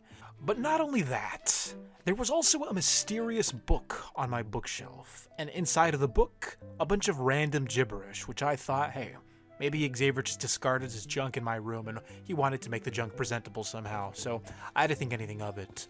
Little did I know, but we'll get to that later. I also noticed some stuff had been rearranged. My bunk beds were missing, we had some heating coils underneath the healing pad, and on top of that, every single music disc along with our jukebox was just gone. Plus, another book on the wall, which once again I disregarded as Xavier throwing away his junk in a fancy manner. You know, in the past, Xavier has stored his trash inside the crafting table, but I digress. At least everything in the farm was exactly as I left it, aside from the fact that the potatoes had grown. Well, something was different, but I didn't notice that. Like I said, we'll get to that later. I stored the potatoes in some barrels which I had placed down earlier, but there was one more problem to address. It was winter, I was freezing, and I just didn't feel like going back to our winter base in the desert. I wanted to stay here permanently, so I crafted myself a heating coil, which you saw under the healing pad earlier. Basically, it's a heater, but you have to place it in the right spot, and you have to make sure that your room is properly insulated, otherwise the heat escapes. Here you can see a poor example of the heating coil being misused. I wasn't feeling any warmer, so I thought, hey, maybe the heat is escaping through the ceiling. So I blocked it off with a bunch of stone slabs, yet I was still freezing. Look at my breath. So I decided to try something different. 2 heating coils. 2's gotta be better than 1, right? Plus I blocked the door, but I was still getting cold. So I tried the last thing. Encased myself in wool, put the heating coil right in front of my face, but I was still freezing. If I wanted to live here, then I was gonna have to craft myself some wool armor, or wool clothing. There was plenty of wool, so that wasn't a problem, although it did come at the cost of some of my armor points, and the hypothermia did get me eventually. Thankfully, I had died inside of my room. If there was ever a place to die in this mod pack, it's in the safety of your home. I was nice and toasty, I had all of my wool clothing on, it was time to continue. The first thing I had to do was return the heating coil that I had borrowed from downstairs. Turns out that 2 heating coils doesn't double the heat output. The next task was to finally get my avian mount. You see, rocks had put me through so much trouble, so it was finally time to get a little utility out of them. Flight. Once I got a rock to fly, things were going to be so much better, but first I had to craft avian treats, which were kind of expensive unless you had a silex farm, silex being a type of fish. I tried to put looting on my sword, but it turns out that these books don't really pair well with swords. You have to match the enchantment with another enchantment of the same level. If that's a little confusing, I understand. Let's just move on from this part here. Before attempting to tame a rock, I had to first upgrade my weapon. You see, I was a little bothered by how I performed in the super battle tower, so thankfully this would act as a remedy to that. Now that I had my sword, I was ready to go out and explore. The first thing I had to do was find a silex. Silex is a special blue fish that you use to make the avian treats, although they were in short supply. I heard that you can actually spawn a silex by fishing, but to craft a fishing rod in RLCRAFT, it's kind of a process. The default vanilla crafting recipe doesn't work. You have to craft fishing rod components. So the first one we had to make was this bobber, along with a hook and a reel, and then the fishing rod itself. I feel pretty bad for taking more and more from this village, but hey, a man's gotta fish. I collected wool from this little awning where they stored all of their supplies, and then I collected the web that was going to be used to craft the white wool for the piece in the middle. Once I had all of the materials I needed, I crafted the bobber along with everything else, and then from there it was simply time to assemble the whole thing. There's the hook right there, only used for crafting. There's the basic reel. These crafting recipes are kind of simple, but it is a chore to put it all together. But once you have it all, you assemble your fishing rod and you have something that lasts quite a while. Plus you can even see the stats as some of the pieces of the fishing rod can be updated. As you can see, I'm using the basic bobber with the basic fishing rod itself. You can make one out of iron if you want. And now for the secret fishing spot. The question is, how long is it going to take for a silex to spawn? Because the chances of one spawning are extremely low. Seeing as how I had to be here for a while, I built myself a little shelter. I was going to be fishing through the night, and I didn't want any unexpected surprises or visitors, or, I'll just put it plainly, I don't want to die. I started fishing, and it wasn't long before I got my first bite. But the fishing system is a little odd. It's not like your typical Minecraft fishing system. It's more like Stardew Valley, where you have to keep the little fish icon in the green box. And once you close the distance, the fish appears right on the floor. So it takes a little practice, but the more you upgrade your fishing rod, the easier it gets. With the sun setting, I had to be on high alert. First, I had to put a pause to the fishing to up my defenses, if you will. Some walls, some doors to get inside. I wanted to have full coverage from every direction. I didn't want anyone sneaking up on me. I didn't want anything dropping something on my head. I didn't want anything coming up from the ground and swallowing me. I had to be safe. This was supposed to be a simple fishing trip, and that's all it was going to be. Once my barriers were constructed, I continued fishing, and like that, more bites. Plus, I had gotten a little extra practice with the fishing system, so now I was succeeding almost every single time I got a nibble. Once the fish closed in, I got my first actual catch of the day, that being I don't know how to say that. That's way too long for a fish name. I'm just gonna call it the orange fish, which I was catching a lot of, by the way. Some of these fish are a little odd, like this fluorescent slime fish. And there it is, the first enemy to harass me on my fishing trip. I wasn't gonna deal with this today, so I made quick work of him with my brand new sword. That's why we had to enchant that, by the way. Every once in a while you'll reel in not a fish, but some junk or a treasure. In this case, I reeled in Neptune's bounty, a blue box that contained one of these Neptunium treasures. So all I had to do was open it up and see what was in store for me. I opened this thing up, and what do you know, it was a Neptunium sword. A very intricate blue sword from the ocean with 10 attack damage. But now I kind of regretted putting enchantments on my diamond sword. I stored all of my extra fish in there, and well, glad I got out of there because the dragon event started. For every event that passes, I get more and more grateful about how this place was constructed. I mean, had we been living in anything else, I really feel like we would have died multiple times. It's not even funny. Look at all these dragons trying to get inside. I mean, if you get too close to the windows, they can still bite you. I even tried taming one by studying it with my soul gazer, but sometimes they despawn, and making dragon treats, well, that's way too expensive. Rubies and sapphires. Kevin didn't have any of those in stock, but he did have plenty of avian treats, so I guess we were going to go back to the original plan of taming a rock, because these Silix fishes, they weren't spawning. So, with my new avian treats that I had borrowed from Kevin, it was time to go find a rock. The first place I decided to check on my hunt was the Super Battle Tower, but these ugly skeleton horses were in the way. After taking care of those, I made my way to the tower, hoping to find the rocks that had, well, picked me up and dropped me down, if you remember that. I got closer to the tower, but when I looked up, I still didn't see any, so I was gonna have to move on, hoping to find rocks elsewhere. I came across this small tower, but nothing that would spawn rocks, so I moved past that as well, though I did find something shortly after. Up in the distance, I saw the silhouette of a massive structure. 4 towers connected by bridges. Certainly this would be a great place to find rocks, but I did see spawners there, so I had to approach with caution.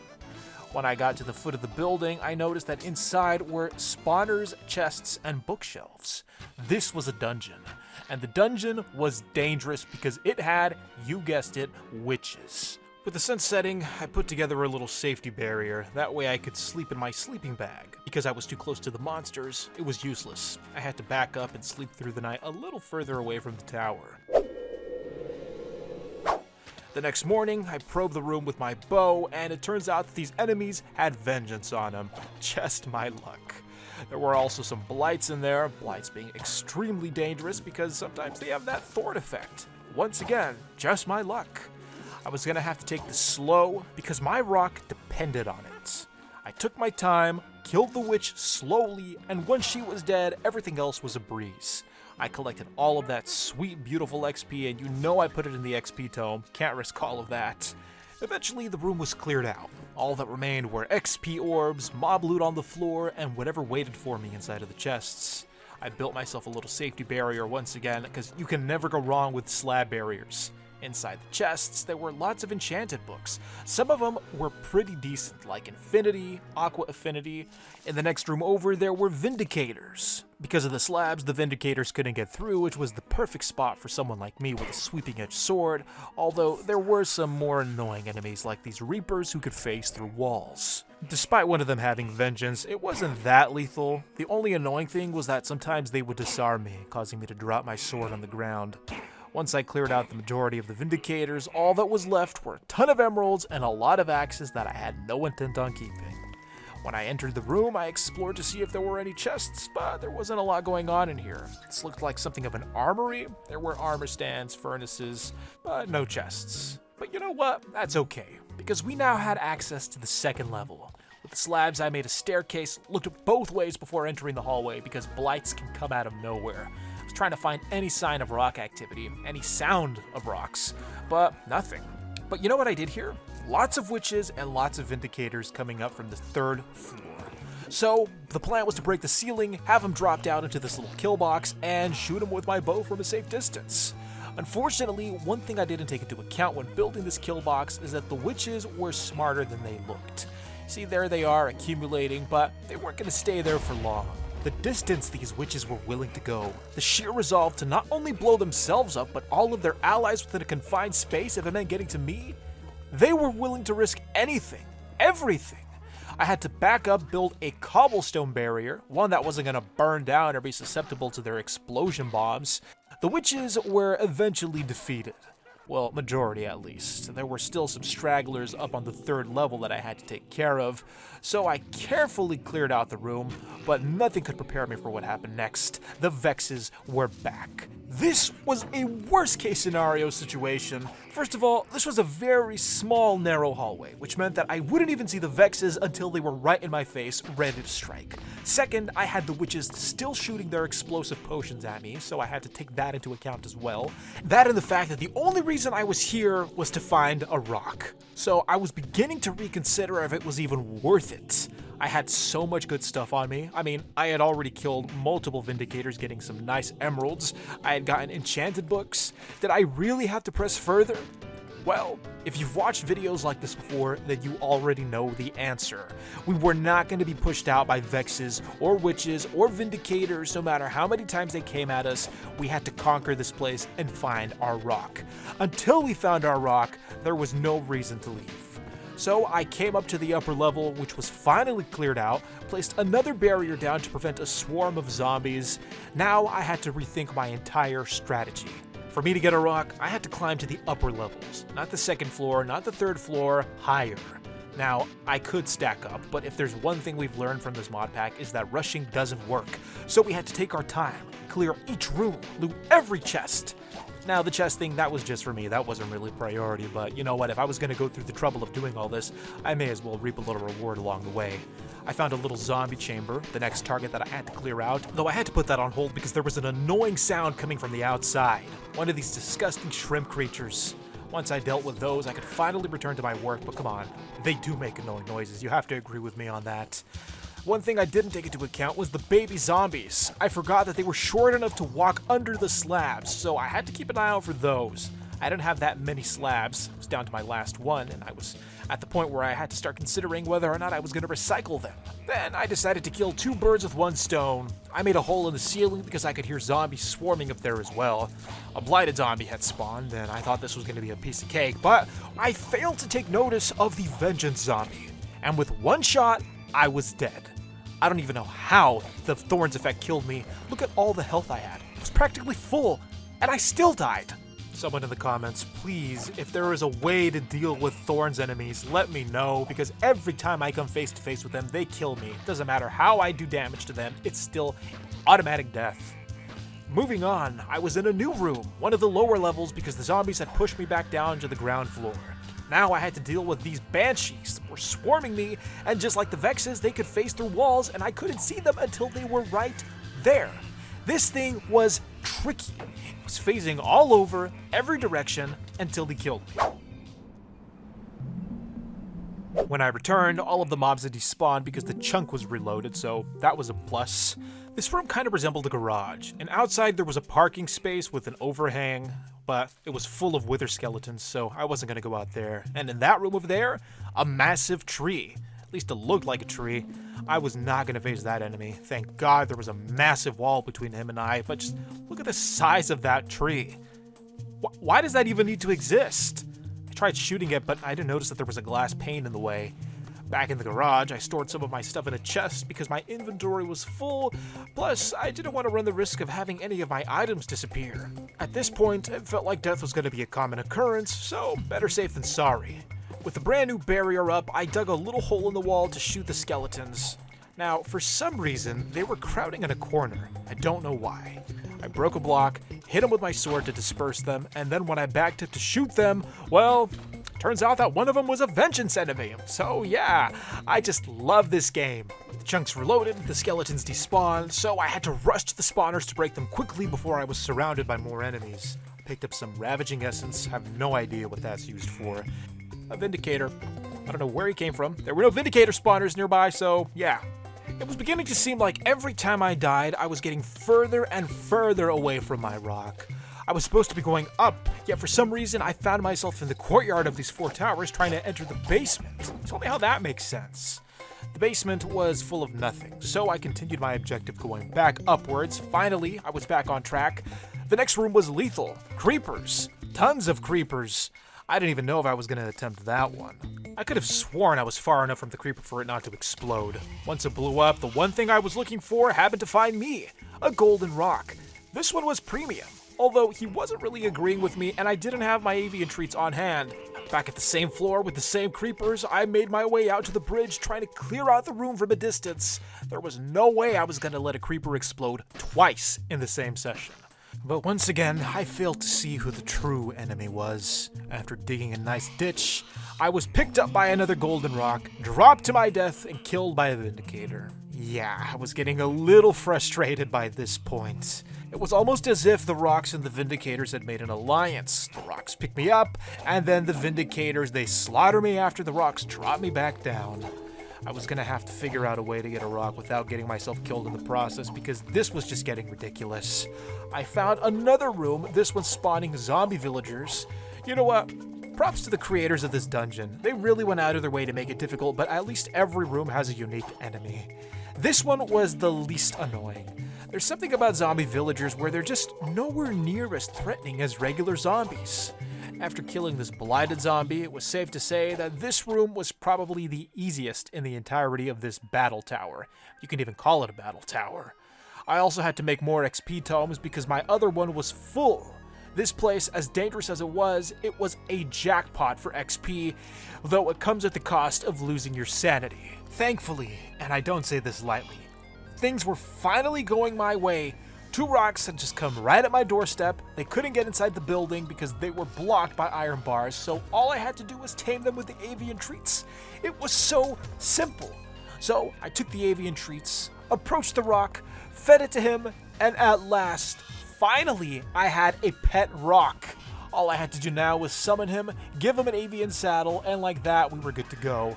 Unfortunately, a banshee spawned right as I was living my moment of triumph. The banshee attacked me, which caused the rock to go into aggressive mode and in turn attack the banshee. And the banshee didn't like that. It did not like that one bit. So it ended up killing the rock that I had just tamed, wasting hours of my time. So yeah, this was not a good day, to say the least. Even after all that, the banshee still had the audacity to keep attacking. Once he died, I was completely demoralized. I didn't even want to bother going back up there again. So I just decided to deal with the basement zombies, which were putting up a pretty good fight. These guys were no pushovers. It turns out that everything in this dungeon is just extremely difficult. And by this point, my armor was being chipped away in durability. I was running out of food. I was cold because of the season. You know what? Just shout out to all of the content creators who supposedly survived 100 days of this mod pack in hardcore mode.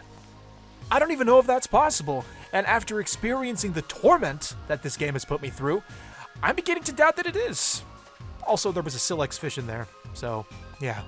After regaining my composure, I was extra vigilant. That right there was an ultra thorny vindicator, so, attacking him was out of the question. As for the other Vindicators, they were still free game. We had to find a rock. Didn't matter how many times I've died. I know I've said this before, I'll say it again. The rocks were priority. So I continued to climb to the top of the tower to increase the rock spawn rate. Though, just as you'd suspect, the higher you climb, the more dangerous it gets. Once again, there was a room of witches just right above me. Thankfully, I took more precautions this time, surrounding the entrance with obsidian, a block that they couldn't blow up. So even if they wanted to, there was no way out of that kill box. Now, the witches knew this, and they decided to hide into the corners of the rooms, which meant I had to take more risks shooting them through the ceiling. But thankfully, there was a web there, so they couldn't flood in. Once that was clear, I made it to the highest I had ever been in this battle tower, and it was starting to show because the loot was getting better and better. There were just random blocks of diamond, emerald, and iron just scattered as decoration. Though that wasn't the prize. The prize was at the top, which I carefully made my way towards as I climbed the staircase, but now I couldn't place blocks because of a mysterious force.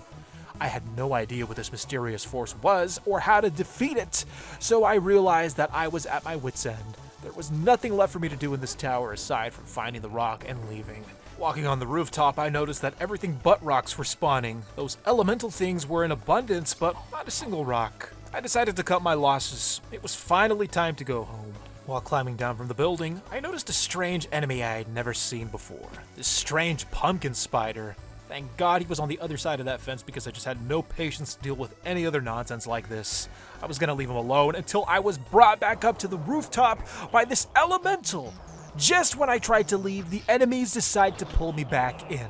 It was in this moment that I decided I was not gonna leave until I got what I came for. So I climbed back inside the tower and began killing even more witches. Didn't matter if there was a powerful force preventing me from getting what I wanted. This was the only option. I used extra caution, took out my enchanted sword, and started slicing through them, even if they had abilities. In fact, I was so focused on taking out as many of them as I could that I completely neglected the fact that I had to eat food and drink water. After satiating my hunger, I harvested some of the diamond blocks along with the iron and emerald. Despite my will to go on, my backpack was full, so I was going to have to reconsider if staying here was going to be worth it or not.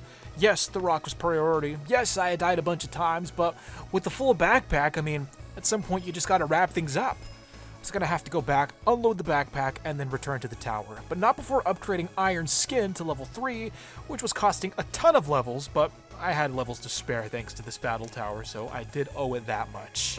I decided to do one last look around before leaving, this time in the library, hoping to find a perfect enchanting book. Maybe something with mending or advanced sharpness. Though, given my luck, I shouldn't get my hopes too high.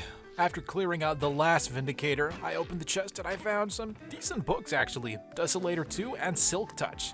Silk Touch being a big deal because in RLCRAFT, when you want to get something like cobblestone, well, you don't get the block itself, but the little pebbles. But that was it for me. I was out of there. It was time for the long trek home, but first I had to make a little pit stop. Up ahead, situated on top of a mountain, was a villager lodge. Villager lodges are the absolute best. One of my favorite things about RLCRAFT. They're like villages, but better, because the loot inside is always good. You can find plenty of food, plenty of things to drink, and sometimes there's even loot like enchanted books and diamond armor. As I made my way around to the front entrance, I noticed that there was a heavy security presence here.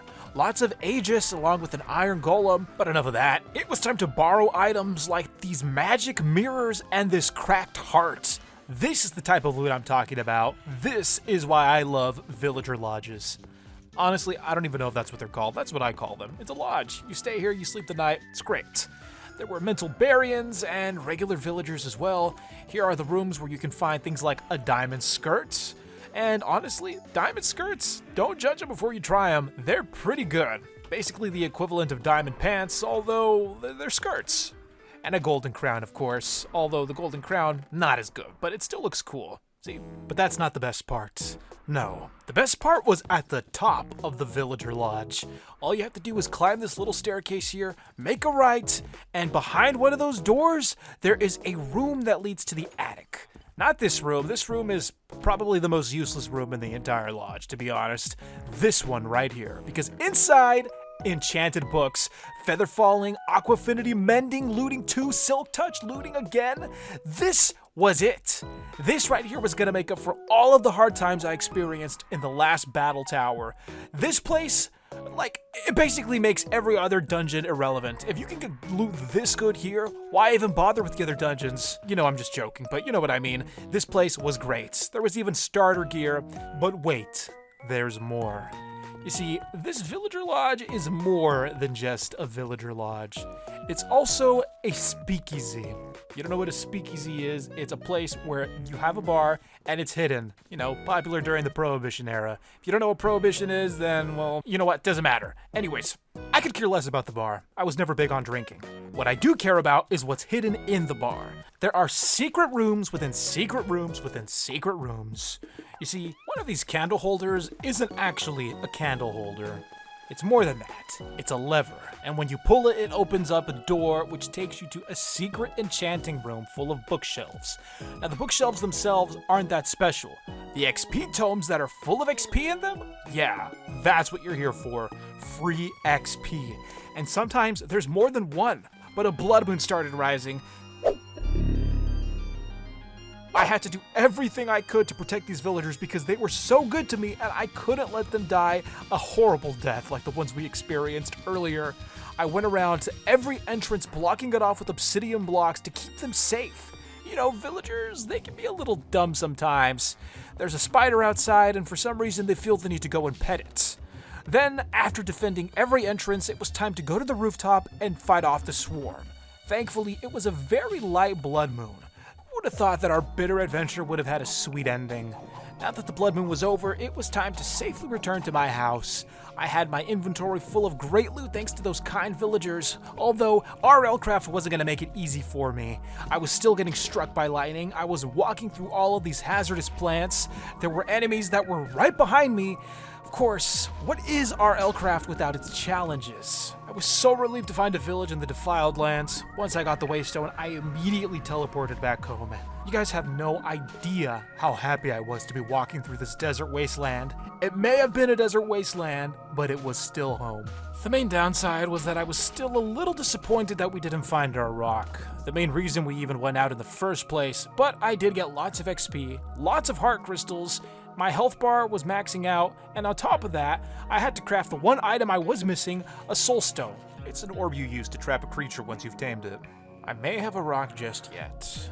Then I was harvesting potatoes, and this thing spawned. This massive piranha plant, which leads me to wonder if RLCRAFT is just difficult or unfair. Maybe it's both. I mean, if I'm not safe in my own potato farm, then where am I safe?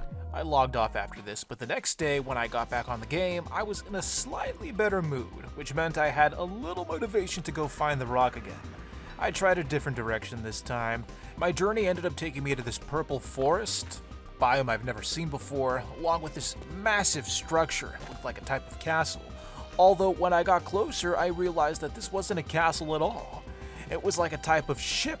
It was just levitating off the ground, long abandoned though, seeing as how there were vines growing on it. I decided to go inside and see what was going on here. On the underside of the ship, I noticed something very interesting. Some redstone mechanics, and it wasn't just one little strip of redstone. The redstone went all the way around. So I was a little hesitant. I was afraid this thing was going to blow up on me, so I kept my eyes peeled for any tripwires or pressure plates, anything that could set off an explosion. In the center of the ship was a ladder that led to multiple floors, and on each floor, rooms identical to one another. Every single chest empty. Believe me, I checked them all. As I got further up, the rooms got larger. This one was more of a storage room with armor stands, furnaces, and some chests, bookshelves as well. But at the very top, that's where it got interesting. A farm. This place was designed to be self-sustainable. That way, you didn't have to leave the ship, but you could keep on going. Whoever owned this ship clearly designed it with the intent of leaving this world. And who could blame them? With all the Lycanite mobs, all of the horrible battle tower monsters, I mean, this world is horrible. I don't know why you'd want to stay here. But, for some reason, not known to me, it was abandoned. Even the captain's quarters were empty. It looked like someone had taken all of their stuff and just left. Maybe the ship malfunctioned. We'll never know. There was one place left to explore, and that was the core of the ship at the very bottom.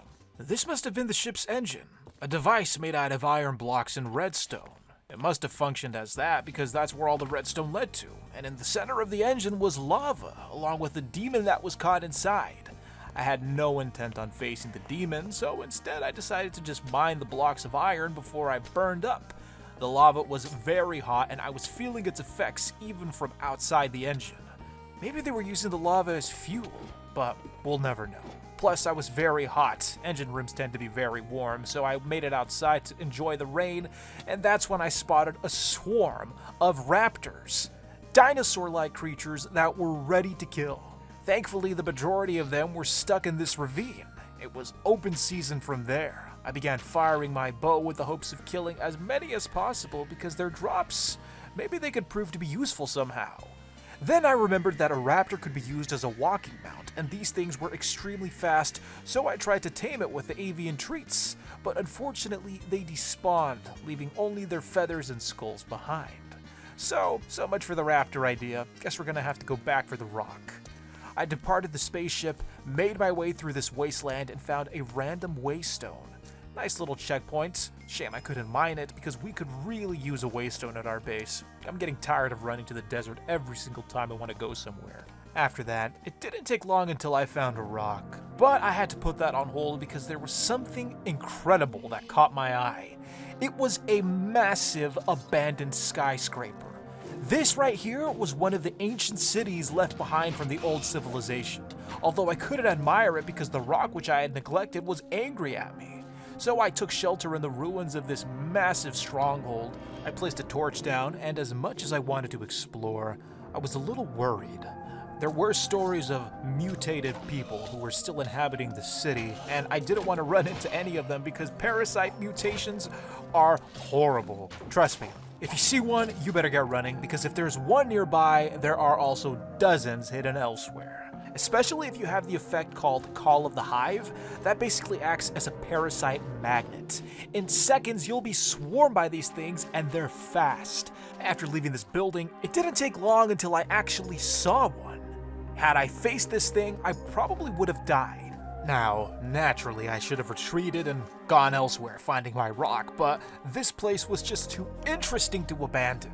Look at that massive Capitol building, or museum. I don't know what it is, but come on, how could you not want to explore that thing? As long as you keep your eyes peeled for any parasites, you'll be fine, I think.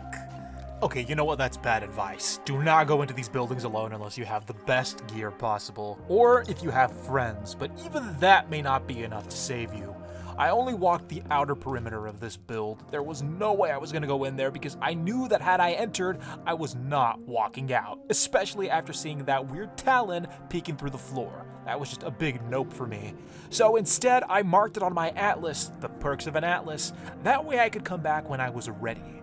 I labeled it with a skull, that way I knew this place was full of death.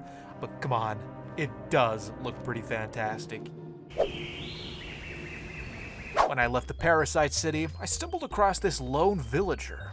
There was something off about this guy. I just couldn't put my finger on it. When I got closer, I noticed a beam, the type of beam you see from a guardian, so he had to die. I don't know how I missed that first shot. I mean, he was standing still right in front of me, but don't worry, I didn't miss the next few. After that, the beam was gone, so I assumed this guy was cursed. What afflicted him, I'll never know. But that didn't matter because up ahead was something even crazier. In the desert, there was a massive sandworm just burrowing through the ground, fighting those enemies, but somehow those little guys were able to take him down. That was not the outcome I was expecting. I approached closer to see if the sandworm had dropped anything behind, but first I had to take care of his enemies. I made sure to avenge him properly, and once taking care of them, I went to the site of his death. There, a massive crater that he had burrowed. Inside the crater, some scales and what looked like an egg. I was beginning to wonder if this was actually a rare opportunity to hatch a sandworm pet. This would be incredible, especially because we already live in the desert, so he'd be in his natural habitat, plus maybe we can use this as a mount. I noticed that there was a tunnel in the sand, so I decided to investigate further, hoping to see if he had left me anything else, but unfortunately, the tunnel came to an end. After parting ways with the desert, I then came across this massive statue. This has got to be the most eventful, interesting adventure we had gone on yet. There was nothing going on in there, but I did find these cool guys right here. Penghouls, or ice penguins. They're a little gross looking because you can see all of their guts through the ice, but fascinating stuff anyways. I returned to the base. Quest for the Rock Part 2 was a failure, but that's okay because this adventure went a little better than the last one. I wanted to upgrade my armor before going out on my third quest for the rock, so the goal was to put protection on every single piece. Protection is somewhat decent in RLCRAFT, though it can get much better with advanced protection and supreme protection. Next, I had to craft myself some new diamond boots, which I was going to enchant as well. The reason I did this was because the durability on my old ones were kinda low. I got a protection 4 book, and I knew I had a protection 3 book here somewhere. I still had to enchant my helmet as well. Once I found all of the books, I went back to the anvil and did the last of my anviling. Is that a word? Anviling or enchanting? And yeah, eventually all of my armor was enchanted and it was time to go explore. It's time to commence Quest for the Rock Part 3. This would be it. I wasn't going to return, even though I've said that multiple times before, until I had a rock. I picked a direction and wound up in front of a desert pyramid in the middle of what looked like a lake or a river. I can't tell, but I was being attacked by another thing that resembled a guardian. Although this beam was different because it gave me nausea. I had no idea what I was facing, some type of weird turkey-looking dragon thing. It was a cockatrice. I had seen one of these before, but the last one I saw resembled a big chicken. This one looked more like a rooster, but that didn't matter. The effects were wearing off, and no surprise, the pyramid was inhabited by the dead. Some of these were enchanted. And then I was attacked by these birds. But that wasn't that bad, because the birds actually dropped the feathers I needed to craft the avian saddle. So everything was falling into place. After killing the bird, I picked up the feathers, which were sharp as steel, though aside from that, the portal used to summon the Aegis would not go away, so that was annoying. I turned my attention to the pyramid, where there was some infighting between this warrior and the mummies. Though I did manage to get some boots out of it, there wasn't much to do aside from just letting this whole situation play out. I let them destroy each other, and once the majority of them were gone, that was my time to strike. I went into the pyramid, and with little resistance, I was able to defeat the last of the enemies that remained. Though there was no loot in here, so this was all for nothing. But hey, like I said, at least I got some enchanted boots out of it. What was on the boots? Well, you'll see later. I made my way towards another super battle tower, though I had no intent on exploring this one.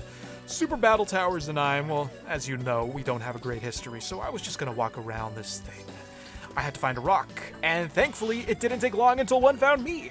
A beautiful rock just ready for the taking, and finally, with no obstacles in the way aside from the rock's aggressive nature, I was finally able to tame one. I fed him all of the avian treats. This time I had my soul orb, that way I could summon him if he died. Everything was going according to plan. All I had to do was have him put me on the ground, then I picked up my soul stone and right-clicked this thing. It took a couple of tries, don't worry, I'll get it right now, just give me a sec. Come on. Come on, you. Come on, there we go. There. We now have a tame rock. Finally, it took us a good while, but we have it. And like that, we just made RLCRAFT a whole lot easier. Also, if you're wondering, this is what the boots do. They freeze the ice. It's got Frostwalker. Things are going pretty well, but if you've made it this far, then you already know that every time something goes right, the game has to pull a complete 180 on you and make it go wrong, so very quickly. And that's exactly what happened. This gross strider, this massive water bug type thing, picked me up off the ground and tried to slaughter me. My rock did his best to defend me, and he actually did a decent job, but it couldn't save me from the one enemy we both couldn't see until it was too late. I was taking so much damage, and for some reason I was swimming very slowly. This was because there was a fish in the water that was giving me a paralysis status effect. I couldn't move. I was stuck in place. Plus, I was being shot by a bird. Plus, just as I was able to regain movement again, the paralysis had worn off. I was attacked by another water strider. These things were fast, and they didn't hesitate to pick me up out of the water to strangle me. Every single effect in the book that could wear me down, there was no choice but to just accept my fate. Thankfully, my death wasn't that far away from the house, so I was able to pick up my stuff and craft my avian saddle. On the upside, at least I wasn't gonna have to deal with this nonsense anymore. Instead, all I had to do was just fly right over it. With this avian saddle, exploration was gonna be fun. It was gonna be easy. Dare I say it was gonna be enjoyable? With a rock, anything is possible. You can even change his nature, that way he can assist you, he can be aggressive or passive. There are so many options to customize this thing. Plus, you can even equip them with armor and a chest for storage. I took the rock for its maiden flight, and finally, we were soaring to new heights. This was gonna be amazing because now we could discover new things in less than half the time.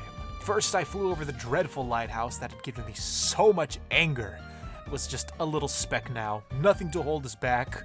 We were soaring over oceans, and now new lands that were far from our reach could be discovered, like this other city. This isn't the same one that we saw last time. This one is completely different. And now that I had the rock, I could explore the very top of these skyscrapers. Now, you do have to be a little mindful of the mobs in the sky. You know, the weather enemies. Those guys will knock you off. But aside from that, it's all fun and games, really.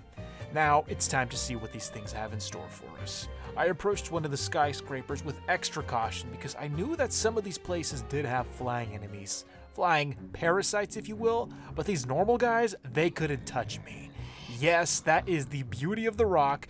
You're basically invincible so long as you stay in the sky. Flying around these buildings gave me an idea. What if I could loot chests right through the windows without ever having to step inside? Well, that's exactly what I was going to try, though I did notice that some of the parasites were spawning outside of the building, so I really had to keep my distance. That, or at least break the spawner, but like I said, flying parasite monsters. If you're going to do this, make sure you have feather falling. I picked up my stuff, and I'm not gonna lie, I was a little jolted because that thing caught me off guard. Then on top of that, to make things worse, I ended up breaking my backpack after realizing that I had placed my baubles in the wrong slot. So yeah, make sure you have a space available or this happens. But you know what? Trial and error. We were still getting used to the flying mechanics of the rock, and to be honest, they were pretty easy to utilize, so it wouldn't be long before we mastered this thing. I was gonna give it another go. I circled around the building trying to find another exposed chest while avoiding all of the enemies that were spawning outside of the windows. But you know what? Better to just come back with friends. I marked it on my atlas, flew away, and tried to find more sites. This led me to discovering some crazy world generation. That is what Dregora is known for. Lots of strange, interesting structures, and on top of that, I also stumbled across multiple villages. But the moment that I'd been waiting for had finally come. With a rock, I could finally hunt dragons. All I had to do was keep a safe distance, pelt them with arrows, and that was about it. I mean, really, what's the worst that could happen? Well, to tell you the truth, a lot can happen. Like this, for example. If you're gonna fight a dragon, don't do what I just did. Be sure to keep yourself extra far away. Also, if you get caught in a dragon fire, you may as well just disconnect. It's guaranteed death. I logged back on and the dragon was still there, waiting for me. Oh my god, he's still there. Ah! I'm in a tough spot. Well, what type of tough spot are you in? Well, I'm not that far from my death site. I just don't know which direction it's in. Would you like me to come? You could. That'd be really helpful. Ooh, a dead dragon. While waiting for Kevin, I harvested the bones of this small dragon. After that, all I had to do was stay put and wait for my friend to arrive. Good thing he didn't take his time. So, you got your mount, right? Can you fly every direction and try to find the crater of fire? Oh, I found it. It's over there.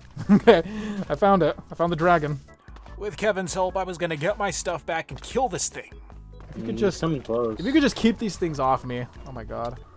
Oh my god, I have You a got your theory. stuff? I have a theory. I hope this theory is true. Okay, I think I'm good. Okay, Kevin, I think it's time we clear a misunderstanding. Oh my god. After summoning the rock, it was time to slay the dragon, but first I had to share my theory about fire. So what's the misunderstanding we're clearing up? Stuff in lava burns. Stuff in fire doesn't burn. Now, that's not entirely true. But yeah, we had to go back to get some stuff before killing the dragon. I'm going to do the hit and run strategy on another dragon because I'm tired of using these water filters. I'm going to get dragon skills now. I don't know how you do it. Like, I can't shoot them because the rock's head gets in the way of my view. I use a crossbow instead of a regular bow because they shoot much farther, much cleaner, and it becomes 1,000 times easier. That was some decent advice from Kevin. I also upgraded my agility skill, then I appreciated Kevin's little hat. It was supposed to be a dungeon companion. Okay, time to make my nunchucks. Let's see. Oh my god, I have the first piece, John. The nunchucks are an incredible weapon to have, but the base nunchucks, they're not that good. You gotta enchant them, you gotta put dragon's blood on them, and then and only then will they do decent damage. But the animation is great. I also heeded Kevin's advice to craft a crossbow. With a little bit of lightning dragon blood, this crossbow would be effective against the dragons. Did you build this, John? What is what? It's hideous. What is this? Over by the beach. It's like Oh. I was fishing there. I was just a little shelter I made. Sorry, it's your little shelter. No, it's ugly. I was just protecting myself for the night. I crafted the dragon strengthened crossbow, and once that was complete, I applied the lightning dragon blood, which basically leveled this thing up. Now, all I had to do was enchant it. The first thing I wanted was power, then I wanted some type of infinity. This thing required bolts, not regular arrows, and bolts I didn't know how to craft, but if I had infinity, all I needed was one. Oh, wait. It just shot something. I don't even have bolts. What did it shoot? Okay. Because I remember I shot one time, and one time it didn't let me. Okay, you didn't have to shoot my head, first of all. No, I shot your torso. Holy Jesus Christ. I landed with half a heart. You're lucky I have the fucking broken heart bauble, otherwise I would have been dead. I shot Holy your torso. Jesus Christ. You'll see it in the video. Before Kevin and I could slay the black dragon, first we had to practice. There were some smaller dragons in the area, and what better way to practice than by slaying them first? Plus, I was able to put some armor on my rock. That way he could withstand some of the dragon fire. With everything set, we took to the skies and began what we hoped would be a very successful hunt. I was scared he's gonna find me before I find him. I think the same thing sometimes. He's over by the... Did he just die? He's in the defiled lands by the village. Oh, he sees me. The way he's just changing targets every time we hit him. I gotta aim higher. He's running! He's almost dead! Kill him! Oh, jeez! Oh. Get away, Kevin. There we go. It's my rock. Why are you up there? Teleport him down. Why does he drop me like that? That's dumb. I thought they only did that when they die. Oh, you got it? Yeah. So what are we doing for this one? Do we want fire dragon blood or just the scales? But I mean, I prefer lightning dragon blood, so I could care less about his blood. I don't like this color, so this can be your color. If you want. Like, personally speaking, I'm already starting black. This guy dropped 35! Oh, you can grab a whole set. I plan on killing, like, multiple dragons today, so we'll have a variety to choose from. Yeah, I'm either choosing white or black. Oh, there's two! They're fighting each other! Oh my god! Oh, this is an opportunity. Whoa, John, I've never seen this! Who's gonna die? Yeah, he's not fighting a dragon, he's fighting a... What do you call it? No, there was another dragon. Oh, wait. Oh, jeez, that one is big. Oh, he killed him! He killed him! Look at the dragon's body! Look, the one that just flew away killed this one right here. We just got a free dragon body. Haha! Get away from me, ugly thing. Or... Kevin, there's a giant dinosaur in the water! Where's the giant dinosaur? In the lake! Alright, let's look at him after we sleep, because I cannot see anything in this darkness. You really don't see him? It's too dark for me. He's directly across. I wonder if your render distance is low. In this water? No, over here. He despawned now. Oh, I wasn't even looking at the right place. He looked like the Loch Ness Monster. That's crazy. I don't know how you missed. Wait, let me ask you this. Can you see the end of that pond? Can you see the shore on the other side? Yeah, I can see all the way to that birch tree down there. That's crazy. I don't even see the birch tree. My render distance is lower than yours, and I still saw it. It's because it's dark. Oh my god. Holy Jesus. Oh my god. Oh, it's over. I got it off you. I got it off It's you. not over. I lived. Jeez. This is good armor. Oh, it's over for me. Aside from some minor setbacks, we were doing pretty well. We had killed a couple of dragons by this point, and our scale collection was growing. Pretty soon we'd have a full set of dragon armor for each person in our house, plus all of the other dragon items. He dropped an egg. Did he? Yeah. He's a copper dragon. Aside from eggs, they also drop hearts, some of which are extremely useful when utilized properly. That's cool. What the fuck is that? Is that the That's- Lockford monster you're talking about? No, that is a stupid creature from WoW. Oh, According alright, to let's go to Robert. bed. Alright, we now have dragon eggs, John. We're up. Are they fast mounts? The fastest. They're just really obnoxious, if I'm gonna be honest. With our inventories full of dragon items, we returned to the base, ready to craft some new items. We should go out of our way to make one set of every color dragon armor. We definitely should, to prove our name as Dragon Slayers. With the skull, dragon heart, and normal canteen, I crafted something that would automatically purify water. This was called the dragon canteen, and it's very useful. I've been leveling up my level up reloaded. I was about to ask you that. I'm guessing you've only done combat right now? I did combat, but I put it on the iron skin. I got 4 out of 5 on that. To get to the 5 out of 5 for iron skin, it's 51 levels. With enough practice under our belt, it was time to go back to the desert to avenge my previous death. It was time to slay the black dragon. What color are you, Dragon? Are you black? Wait a minute, that sounds crazy to say out loud. Not again!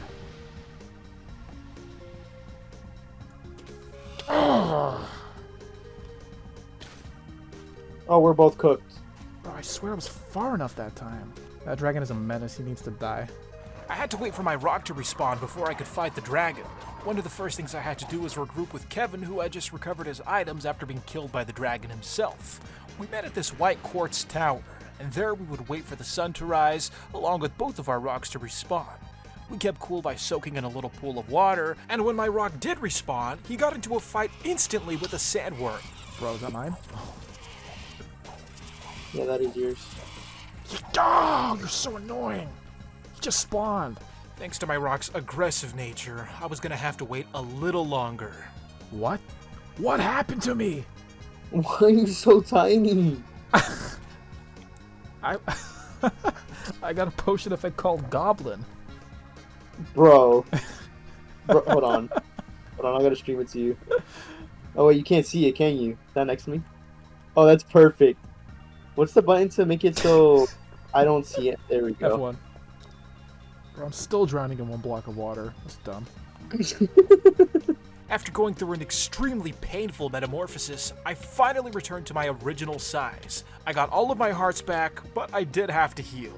Now that everything was back to normal, I got out of the quartz tower. I noticed it was an exact copy of the nether tower I saw earlier, which meant that in this block was loot. Diamonds, some potions, even an enchanted book.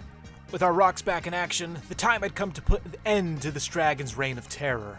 With our crossbows, we began to fire relentlessly, bolt after bolt, until the dragon had succumbed to his wounds. He plummeted to the ground, where we descended upon his corpse to take everything he had. Now, there were 2 dragon corpses lying on the floor. This is because they ended up fighting each other, and well, our original dragon ended up killing this poor guy. But you know what? All dragons are the same. I looted his corpse, stole his scales, kept his heart, and the bones as well. This was a great session of RLCRAFT. I don't know if you've explored these, but these have villagers inside of them, and they go underground, and there's a lot of them. Like, look over here. Kevin had discovered this massive underground village complex, but due to a chunk error, all of what was supposed to be underground was up on the surface, right in the middle of a lake. This was a place full of villagers that we could take back to our base to start a trading hall. But we'd do that later. We were on a mission to go hunt more dragons, but not before exploring this strange dome full of undead creatures. This must have been another stronghold from the ancient civilization. We opted to investigate further, as places like these had some decent loot. After opening the blast doors, we entered a large chamber, and inside, rotting corpses, bones, the stench of decomposing flesh. This was nothing more than a tomb. At the bottom, a puddle full of what looked like blood. At least that's what we could assume it was, seeing as how it was surrounded by strange flesh growths, similar to what we saw in the tunnel earlier. There were also chests full of garbage, nothing too crazy, but we kept it anyway. I fell in the blood. I scooped it up. I It's think- just water. Really? Yeah. That's Oh, interesting. an ancient artifact. It's, it's like a Where'd you wrench find that? on the floor. Alright, let's keep it going. Oh, there's There- another thing over here. It's like a pipe. I had to check out whatever this was. There was a glass windshield in the front, so this led me to believe it was some type of submarine, something like that. The inside was hollow, but there was a path that led to a room, maybe a control room. I had pressed a button, walked inside, and found the undead, the remnants of the people who used to man this large vehicle. No doubt, these were people from the old civilization, back from the dead. Whoa, he just disarmed me! John! What? He disarmed me! Oh, the spawners are down here. Oh, jeez. Are you still down there? Yes. Ah. I guess I'm coming back. Everything I is thought you exploding. made it out. Kevin, help me, please. I'm work. dead, John. I'm dead. Jeez, I'm being attacked by sea Oh. monsters. This went so wrong so fast. I made the mistake of going down there to try to help you. It's okay. It's happened to me multiple times. Hey, John, help me out. Oh my god. Fuck! I can't believe I just made that mistake. Oh, to your right, over here. I had to go pick up Kevin and bring him back to his death site before his stuff despawned. Thankfully, the rock had the ability to pick people up, so I carried him over. Once I dropped him in the ocean, I had to back him up as the mobs were still alive and very angry. John. Oh my god. I fell, John. I actually fell. I didn't realize. I hope this doesn't backfire. Can you find the spawners? There's a spawner down there. There's two spawners. I gotta break the other one.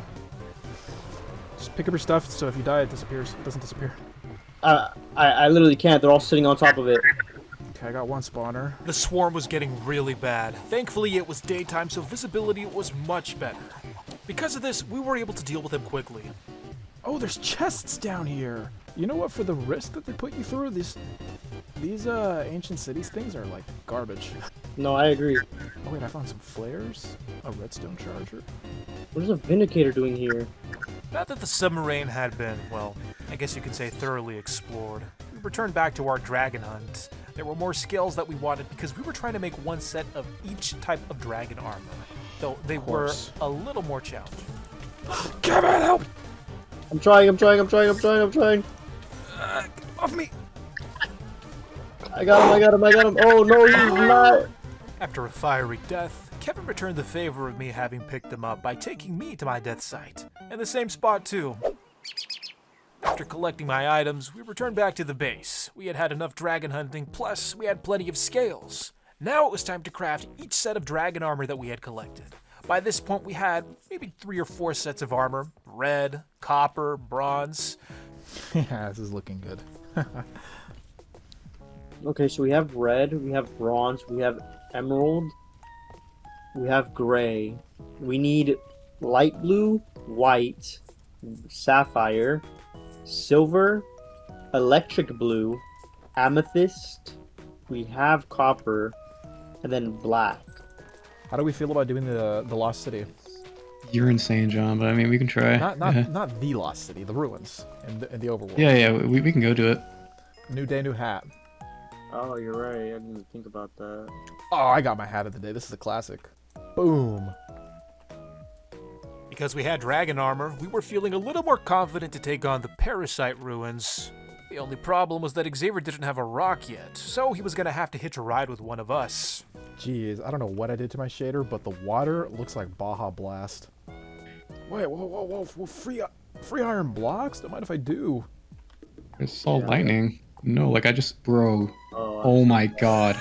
You drop him. I meant to stumble on the iron block. Holy shit. Laps. How do I pick you up? X. Alright, Kevin, lead the way. Wait, Kevin, let's do an experiment.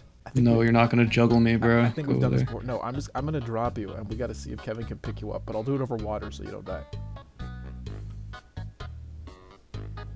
Did you get him? No, I was so close. We return to the site of one of the ancient cities that I had discovered. There was a dojo, and inside the dojo, some strange cult-like activities. Let's This is start. the one I Let's found. start with this building. This building's not Parasite. What, the clock one? This dojo looking. Oh, building. no, there's nothing in there. Well, there was something in there. Severed head, ton of blood on the floor, spikes and candles. Just nothing of value. Oh my God! Xavier, get Oh, inside. bro, you better get me out of here, somebody. my It's God. Argus. Where's Kevin? I'm trying. Within a matter of seconds, all of these venomous enemies and chaotic enemies started spawning. Thankfully, this event wasn't that bad. We were able to quickly deal with the enemies, and then we shifted our focus towards the tower. You're brave, Kevin. You're just going in? Just going in. It was very dark inside, and we had to keep our eyes peeled for potential parasite attacks. Oh, I heard one already. Guys, Oh my God, I hear it, John. I hear it. The I'm scared. I want to leave. Not only did we have to worry about parasites, but a different foe as well, called aberrations. They were basically reinforced wither skeletons that packed quite a punch. Should have banned. Oh my God, this guy almost one hit me. Yo. Get this guy out of here. What kind of weak ass weapon is that? Somebody. We're not. What? It's best to keep our distance. Our hunting party was slowly coming apart, plus I was overheating. Thankfully, there was a pool of water right outside, a little pool of Baja Blast, just so I could cool down. We need to leave. Like, oh my God. Oh my God! There's a blight one. Now, a parasite is strong enough, but when it's blighted, that's your worst nightmare. Thankfully, it was stuck in a corner, and Kevin was able to kill it with his bow. After regrouping, we returned inside of the tower. Although this time it was night, thankfully there weren't that many enemies, and I was able to loot some of these surface-level chests. Plus, inside the tower, there was a desert pyramid, completely empty of any enemies. If it was safe, that's where I was gonna go. Where? Oh, what the heck? Yeah. These desert temples has pretty good loot. What is this angelic being? Are you Oh, friends? those guys? Those guys are... No, they're not. Okay. Yeah, I was just kidding. After you. The stuff burns, but does it explode? I feel like I lost you guys. I think so. We're in the tower still, but in one of the rooms, there was a desert pyramid embedded in the ground. Every time I do one of these, I always get extra nervous. I was a little scared that breaking the pressure plate would set it off. A curse of rusting. I'm a crafting rune. Aside from the crafting runes, there wasn't much going on in the desert pyramid, so we returned back to the main building. The fastest way to get to the top was by taking a direct route straight through the elevator shaft. It was also the safest route as there were no parasites to be seen, so we continued to climb until we started hearing strange noises. Wait, I'm hearing some crazy things. I know. I also stopped. Right here, look where I am. There's a door right there, and they're right across from there. What are they? Oh, they're these stupid skeleton guys. Guys, there's a lot of zombies here. Oh my What the heck? Oh my God! I tried to freaking water bucket jump, but my water bucket was like across my inventory to the right. After Xavier died, Kevin was forced out of the building by the same mob of zombies. Meanwhile, I was still stuck in the tower trying to keep myself alive from all of these mutated monsters. I had to find a way out.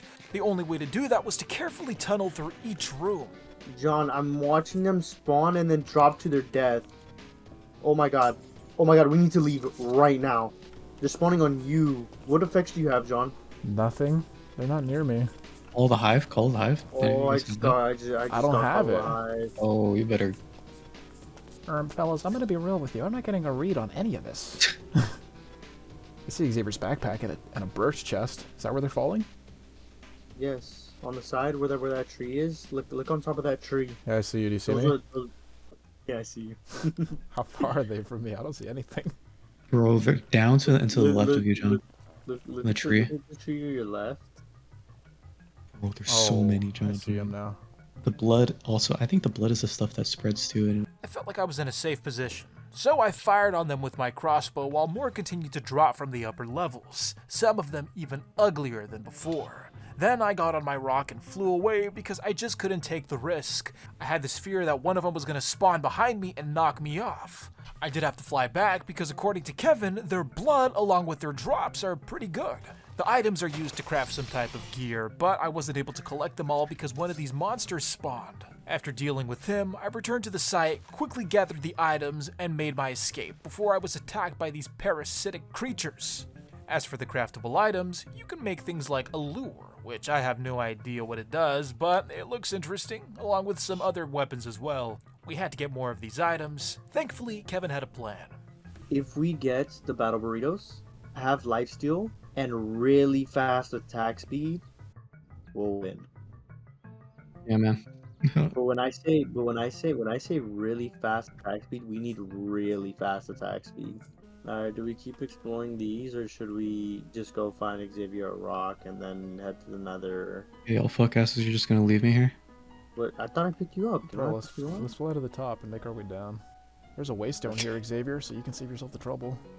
Alright, guys, let's go. You guys just fucking fly away. Like, okay. Looking back on it, this is probably the approach we should have taken from the get-go, but live and learn.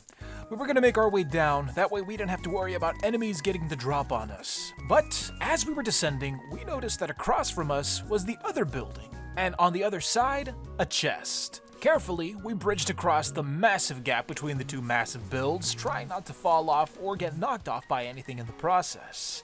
Disappointingly, the chest didn't have anything extravagant inside. Rotten flesh, a crossbow, a potion, but we had worse problems. I fear 3. Yo, I don't think it's... Oh my god, Kevin, look over there! Over where? Up. I'm leaving. Something just shot at me. Oh no. What was that Oh my noise? god, what was that? Oh, What the fuck? What?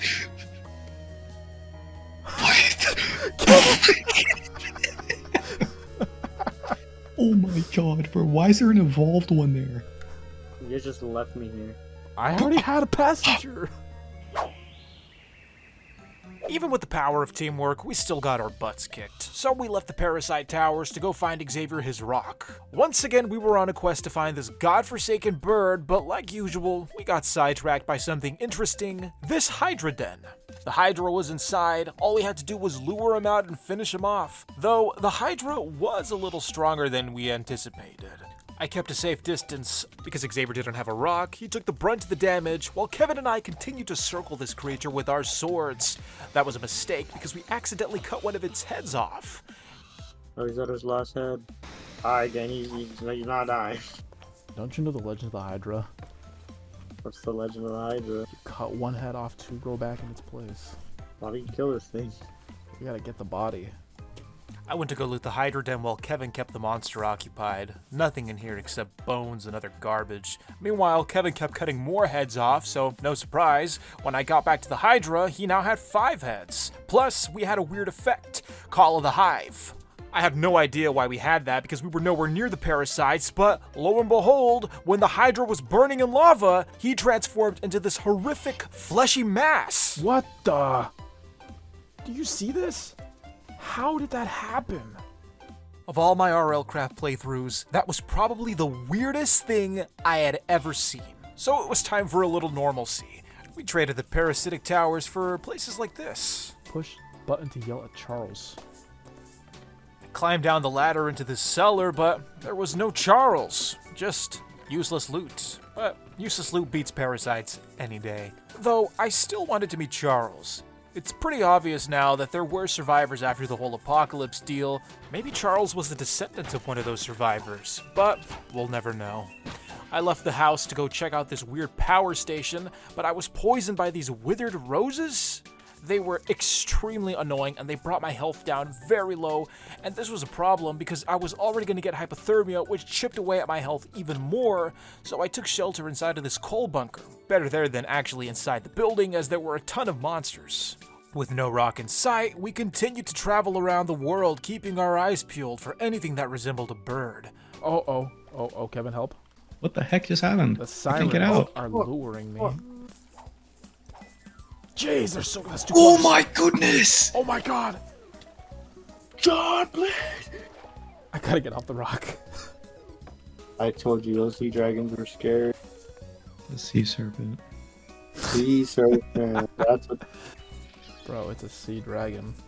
Guys. Nah, I just do that. Yeah. But, You're gonna wanna see this. oh my god. What?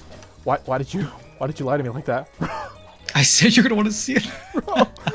What do you mean? You're gonna want to see this? I'm like, okay, I go into the water, big serpent comes out at me. Whenever I say that, it's something bad. After nearly getting my face bitten off by a sea serpent, we took to the skies one last time. Still no rock, but we did find everything else, like this giant floating tree. With the sun setting, I decided to take down the rock just so we could have a little rest. As I explored further, I noticed that there were spawners creating these horrible mushroom enemies. There were also these lycanite mobs that were shooting green beams at me, and we just decided to keep going. What was a blight over there to the right?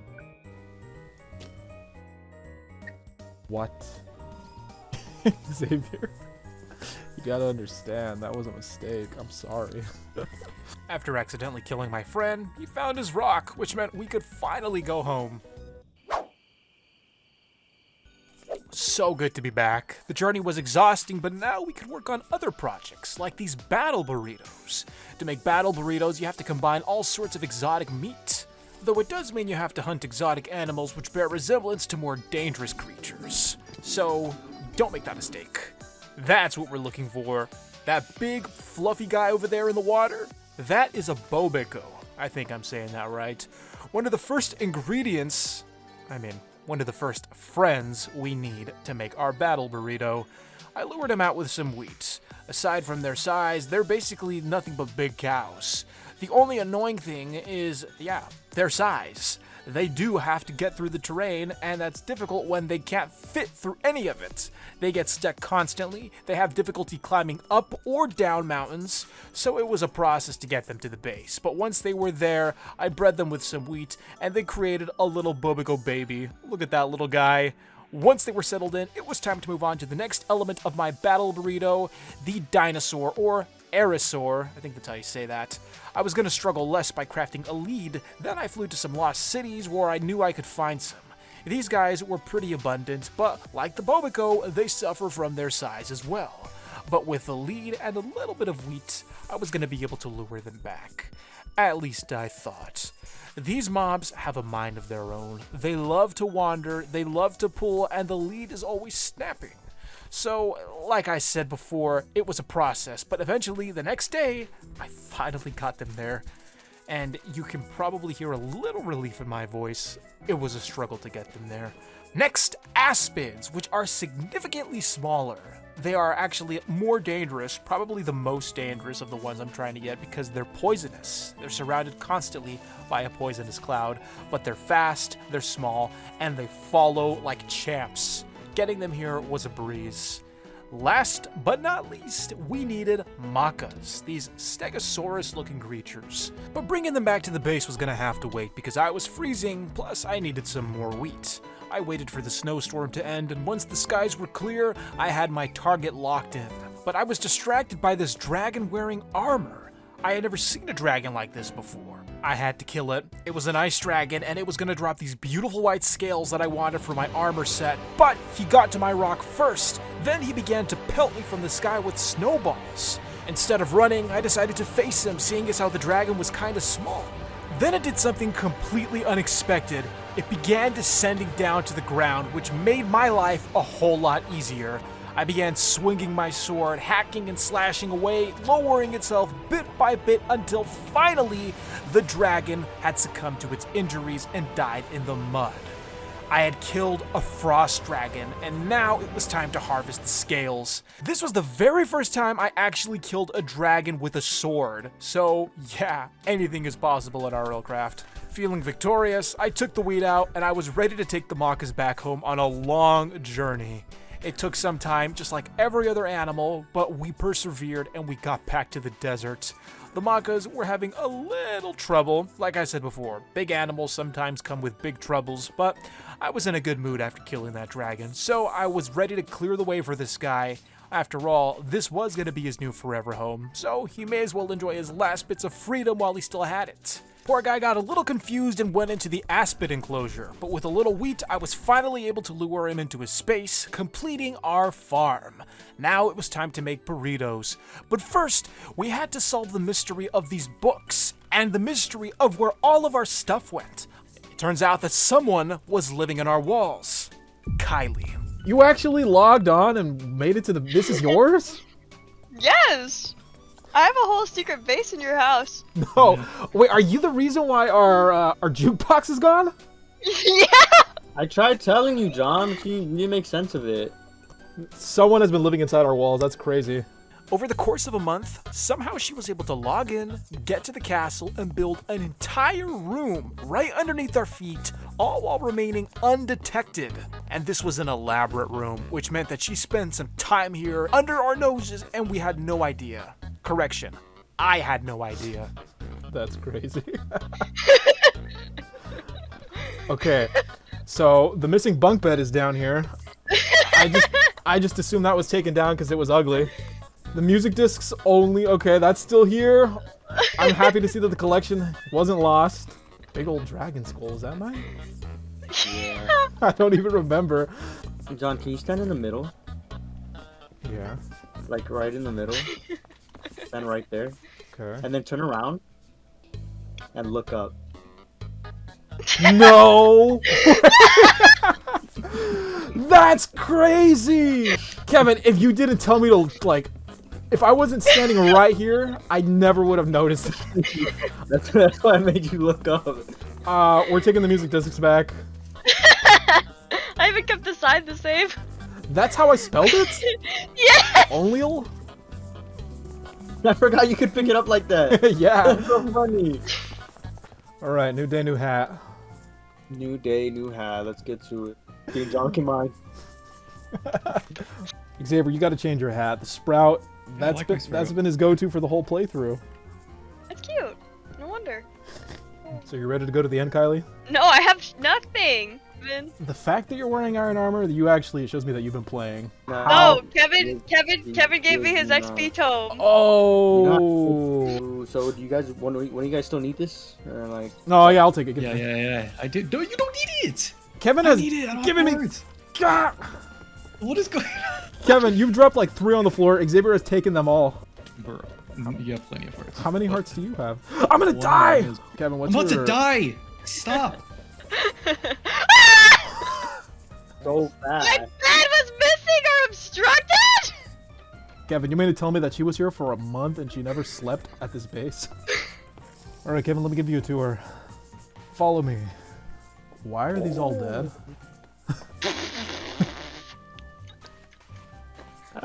There's supposed to be animals in here. Why are these all dead? I went to the breeding center and half of our population is gone. Okay, well, I guess that's the order of business. We're gonna have to go pull more animals. Well, while you do that, I need to make a brewery. It takes a long time. I think you should help me. So the group split up so we could collect all of the animals within a small span of time. I was in charge of getting the aspids, but it took a while for some to spawn. I searched these wastelands, but no aspids, but I did find this instead. Mini spiders. I'm gonna Oh, die! those things. Those are what we're talking about. Those are what we're talking about. Xavier, pick me up! Over here. Get me! I can't get You're not doing anything! I am. I have to like use my. I'm gonna index die! finger to grab you. I can't grab you. You're like jumping around. I'm dead. Look, I'm pressing X. There we go. Oh. Oh! I have to go collect my items. Ow. They're still here, Xavier! Bro. Bro, I can't even hit it. So small. I was gonna stick to flying. Probably should have done that to begin with. We came across this village we didn't even know existed, and because of this, we took the villagers back to our base where we were gonna utilize them for a trading hall. We had to store them in the attic. Meanwhile, Kevin was having issues with the Makas. I literally just put him down and he died. Alright, my method doesn't work. Why I'll don't you do it. like fill water into the cage? Kevin, wait, I have an idea. I get a maca, you get a maca, and then Xavier, he gets the wheat, and they breed midair, and then they drop the baby on the ground, and that baby will live. What the heck?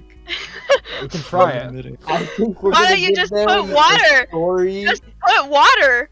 Okay, we'll try the water thing, but it's winter, So we'll see. The idea of transporting the animals with a rock was genius. I don't know why it didn't occur to me, but that's exactly what we did. We transported them over great distances, but just because we were making good time didn't mean there weren't any incidents. Kevin, you dropped the guy! My God.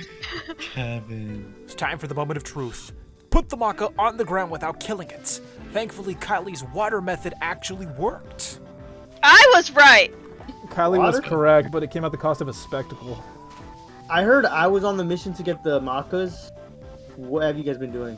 Well, we were helping you. It's kind of a we were group literally effort. getting the After that, we did a little home improvement. Kevin converted Kylie's room into a wine cellar, where we would make special abilities. We went off on one last adventure before the final battle of this video. We went to this massive dungeon. No, they got... break this. God, efficiency. I can't break. There's a presence blocking it. We gotta break a Oh crystal yeah, or something. I forgot. Yeah, I'm not taking yeah, this entrance. there's There's another entrance I saw. This dungeon had the same shielding as the 4 towers. It was protected by an end crystal, and if you wanted to break blocks, the crystal had to blow up. I know just what to use, guys. I got the method. I went down to the Defiled Lands, picked up these orange flowers, and if you don't know, as soon as they come in contact with something, they explode. So I was going to be throwing them at the window with the hopes that it would break the blocks. And guess what? This method worked. Thank you, a random Redditor who told me how to get this done. Otherwise, this dungeon would have been a nightmare. I broke the wall, and as soon as the barrier was exposed, I shot an arrow through the crystal. Now, for some reason, I didn't capture that on camera. Don't doubt me, I did do it. It was legit. But yeah, this was the aftermath of blowing up the crystal. A ton of stuff was about to disappear right in front of our eyes because our inventories were full. So that's the only downside of blowing it up. We descended deeper into the tower and discovered where the true danger lay. Then all of a sudden, the tower burst into flames, caused by one of the witches. Kevin, this building is burning fast. The floor's burning What the- right underneath us. What's happening? Whoa! What's going on? It's the witches. I can't tell what's going on because it's so laggy. This is insane. I literally can't move my screen. What the actual I'm hell? alive. Why did they spread so fast? It's lagging my whole game. Ah! I fucking died, bro. Bro. Death by witches. We killed 0 bosses. We went to 0 dimensions, and we still died from witches. This mod pack won. It won! We were broken, beaten, literally burned, but there were still bosses to defeat. And so long as this world stayed corrupted, we were gonna keep trying. We're not done with Dregora. Leave a like and comment if you want to see 200 days. We gotta fix this fallen civilization. Kevin, Xavier, and I will see you next time. This has been Double Sal. Have a great day.